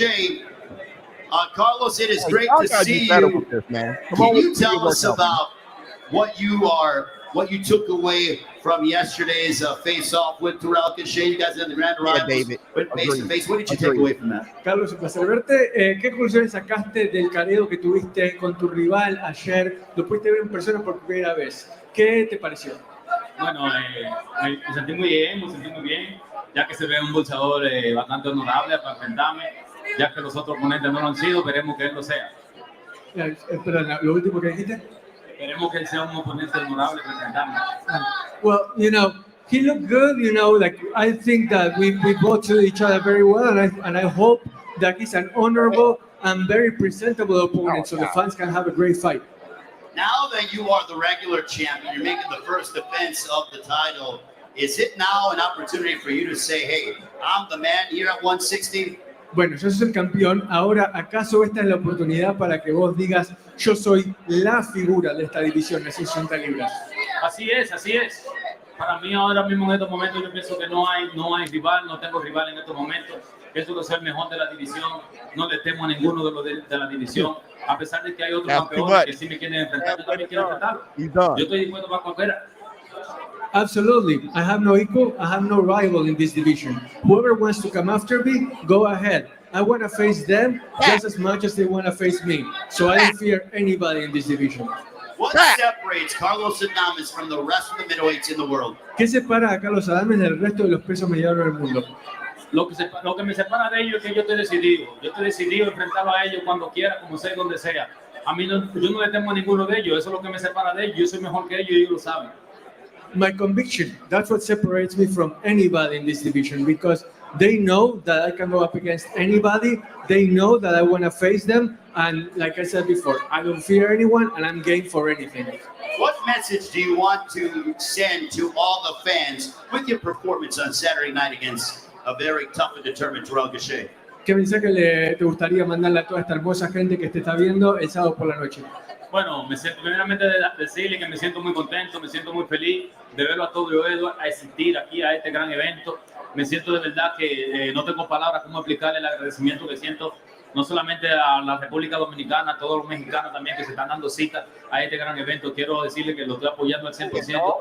Inclusive llevo su bandera en mi espalda en esta gran pelea. Espero que sigan apoyándome como lo han seguido haciendo hasta ahora. Me siento muy contento y gracias a Dios vamos para adelante. Y que te tenían la bandera de México en tu espalda. Sí. Entonces, so basically, I am so happy, so glad to see you all here. And I want you all to know that I'm not just representing the Dominican Republic. I'm also really thankful to have the Mexican fan base support. I also carry the Mexican flag on my back. I want to make Mexico proud as well. And I'm so happy to have the crowd support no matter where you're from, because you are making me who I am. Ladies and gentlemen, give it up for the WBC middleweight champion of the world, Carlos Adames. Listen, I'm going to tell you, man. Carlos Adames, I really like that guy.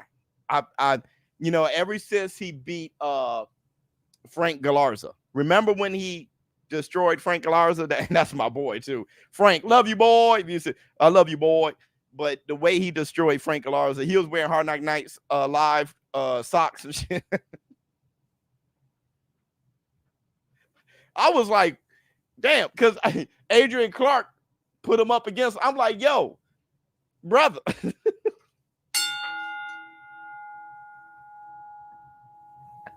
Adames came in there and massacred. I've been looking at Adames since. Hey, Carlos Adames is one of those guys, man, who is very scary. I saw Terrence Crawford handling him, though, was getting busy with him, and sparring very comfortably. So, it makes me think about, here come Gary Russel. It makes me think about this fight with Goucher.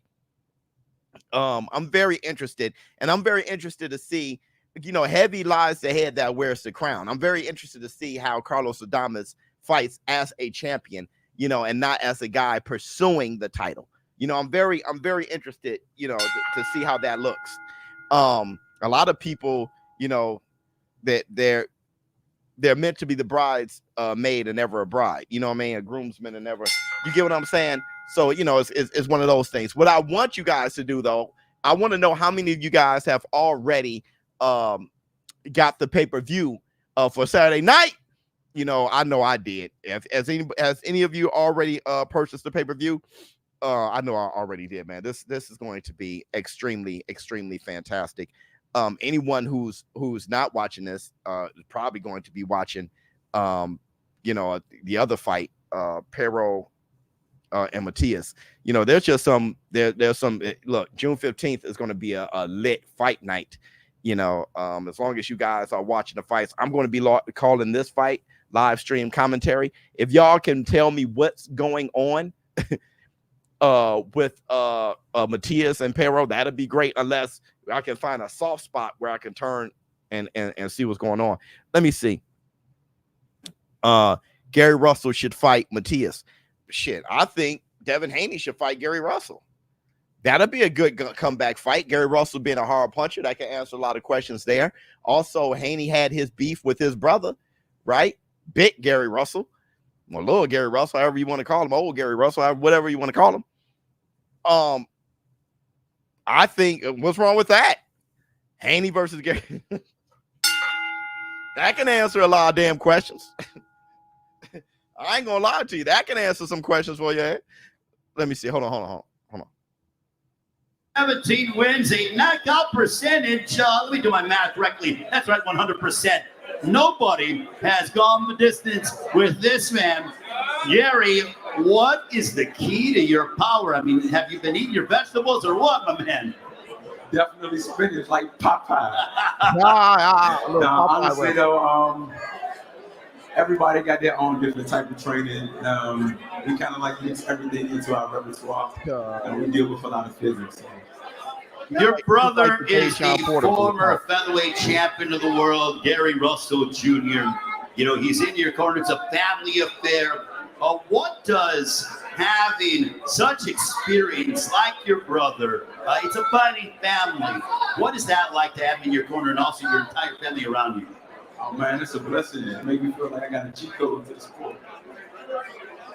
That's it. And what kind of statement are you looking to make here? ALBERTO PUELLO's undefeated, 22-0, 10 knockouts. But what are you hoping to demonstrate on Saturday? Show everybody excellence. You know, definitely want to bring out the skill set. I normally just bring one style of fighting, but I know that he's going to bring a certain style to make me bring more tools out of my arsenal. So I just want to make sure that it continue to be an action-packed fight for me. You know, and I come out victorious with another knockout, keep my knockout record. There have been some iconic names that have made that ring walk at MGM Grand Garden Arena. As you are a part of the 100th Championship Fight Night, what does that signify to you? That I'm now climbing the ladder to be one of the greats. After this fight, have you thought about what you could potentially desire in your next opportunity? Or are you just focused on this one? We're taking it one step at a time. My desire is definitely to be undisputed, though. Ladies and gentlemen, give it up for Gary Antoine Russell. Hey, I like to hear that. I like Always to hear a pleasure to see the Russell. Adding, bringing out more tools because Pollo would do that to him. Yeah, I like to see that. Cutting off the ring a little bit better. Entering the fray with a good jab. I like to see all that, bro.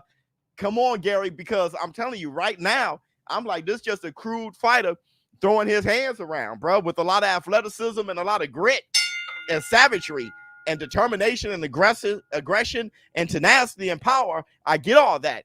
But in order to be undisputed like he yearns to be, I would like to see him pull out more tools out the toolbox, bro. I would like to see other things.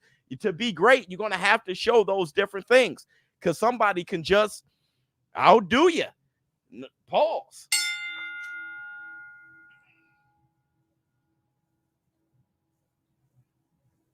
Man. Devin ended Ryan career.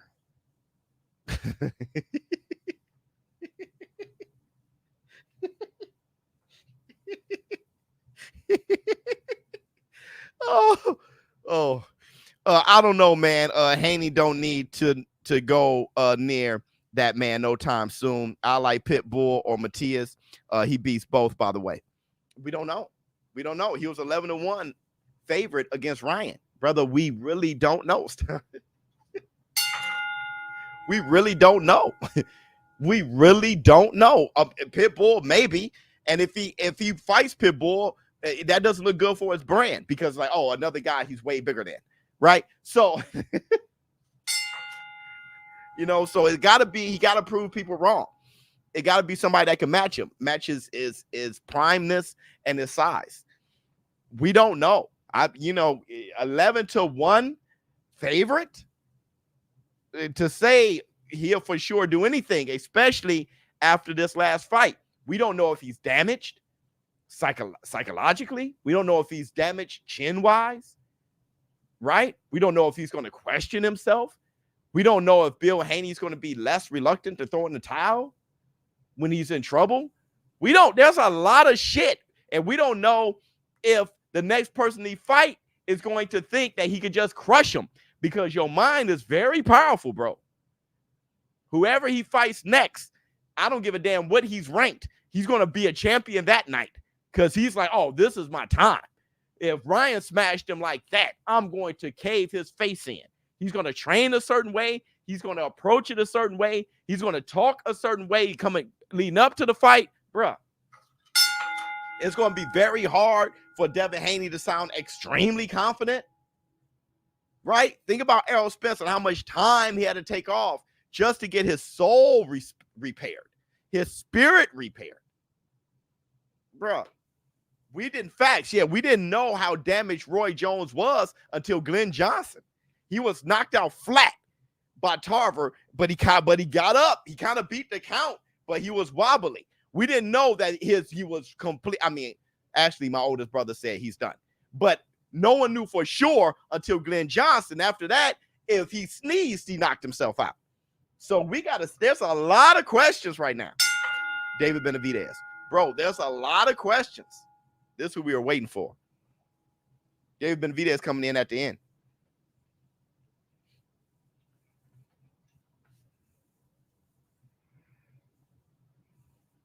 Let's see. Is there music playing, man?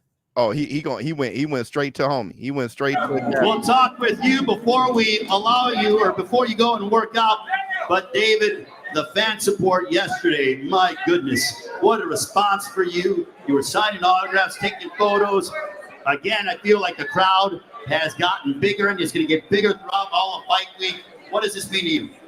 This means well to me. It's been my dream since I was 3 years old, and you know I'm gonna have a lot of fun going out there and showcasing my talents to the fans. David, as you look at your opponent Alexander Gvozdyk, you love to mix it up. You're a Mexican fighter. You got Mexican blood in you. How exciting is it for you to be able to know that this guy's not going to be hard to find? Oh, I'm extremely excited. You know, we both prepared very well for this fight, and fans paid good money for this fight, and we're going to give him a hell of a war. Having your dad with you, Jose Benavidez Sr., your brother, who's a movie star, also campaigns and fights at 147 and 54. What's that like, having your entire family here with you? You know, it just makes me really happy that I could have the whole support of my family, and I'm just very excited to get this fight and then get the best possible performance I could possibly get. Fought at 168 your entire career. Now here at 175. What's the difference? I feel way more strong in this weight class. Bingo. Stronger, way faster, and yeah, Bingo. I'm very excited for the Saturday. Bingo. So wait a minute. Are you telling me you're saying you feel stronger, you feel better? Of course. Are you telling me we're going to get a better David Benavidez? Of course. 100%. Really? Yes, sir. Of course. What is it? Your power, the speed? Everything. The power, the speed, and the endurance. Of Everything course. is going to be at another level. I remember when you made your national television debut back in November of 2015. You've been around the game for a long time, but you're still so young. Do you feel like a young veteran? I definitely do feel like a young veteran, and man, I feel like, you know, this is going to be this is my second half of my career, and it's going to be the best, and I got another 10, 15 years in me. I know you want, there's a name that you want that I think the world would love to see. But at this point, do you feel that creating your own lane and just sort of fighting whoever's in front of you is your MO at this point? Or do you still crave and want that big fight? Obviously, the name I'm talking about is Canelo. Yeah, definitely. The whole world wants to see that fight, so we can get it. Let's give it to the fans. The fans definitely do deserve that fight. Let's make it happen. You guys want to see Canelo and David Benavidez? I think that's a resounding yes, David.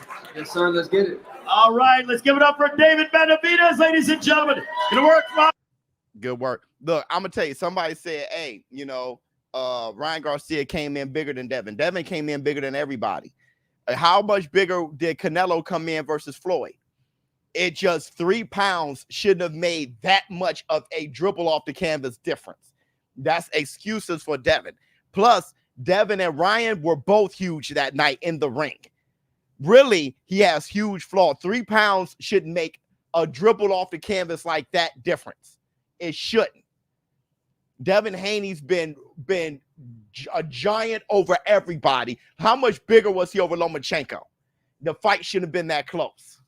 So Devin has to be a huge giant and way younger than his opponents in order for it to be fair. Shit like that, when the fans talk like that, it makes Devin look weak. I keep telling y'all. Your fans make Devin weak. But I'm gonna say that we'll make his brand weak. But I'm gonna say this. I'm gonna say this about David Benavidez. David Benavidez, look at his hand speed and everything. David Benavidez, for him to be swatting the way he was doing at 168 is incredible.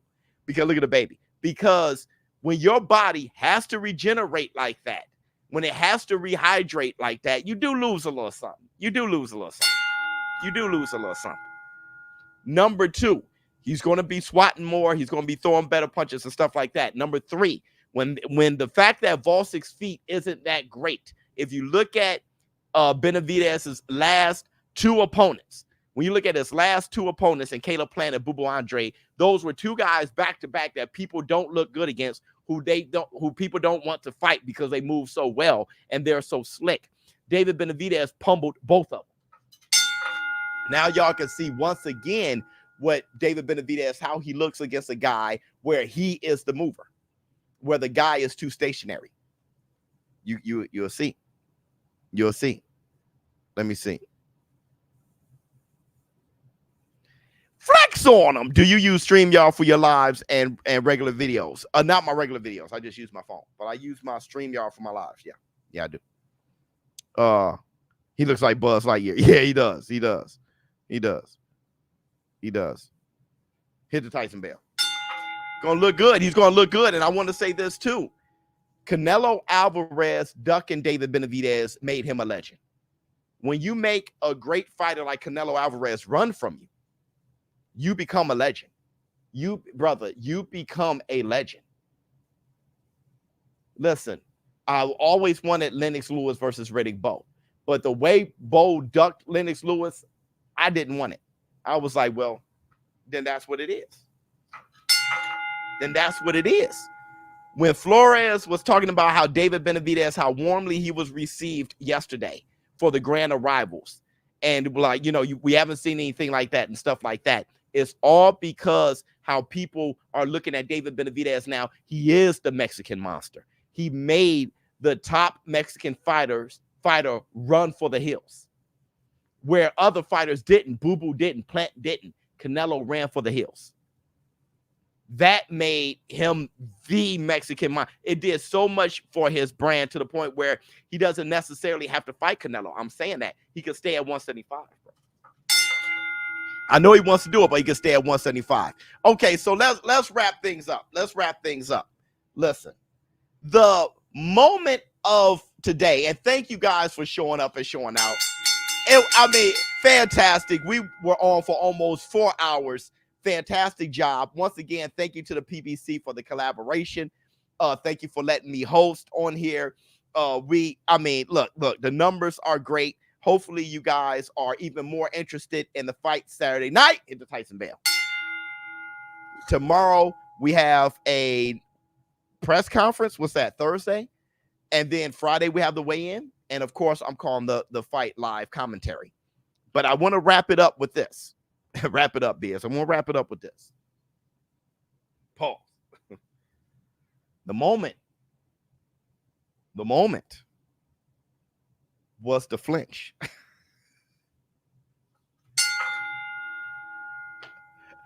Frank, the moment was the flinch. It was the moment for Tank. It was the moment for Frank. And it was the moment for the fans. That was the moment. Frank's going to look at that. I'm pretty sure it's going to be on repeat. And Frank is going to try to get his get back. He feels the way Tank felt when Frank stole his face. Tank Davis hit last, and he hit the hardest with the flinch because it was in front of the world. Because before the flinch, Tank said, look, you're nervous. You're shaking. You're nervous. You're shaking. And Frank is like, yeah, I'm shaking. And he did that, and he did that. Bro. That was the moment. So let me know how you all feel in the comments below. Thank you guys for showing up and showing out. We're doing this again tomorrow. And for the rest of the week, this is all Frank versus Tank. ShowBizz adult. I'm out. Huh. Oh, my goodness. Woo-wee.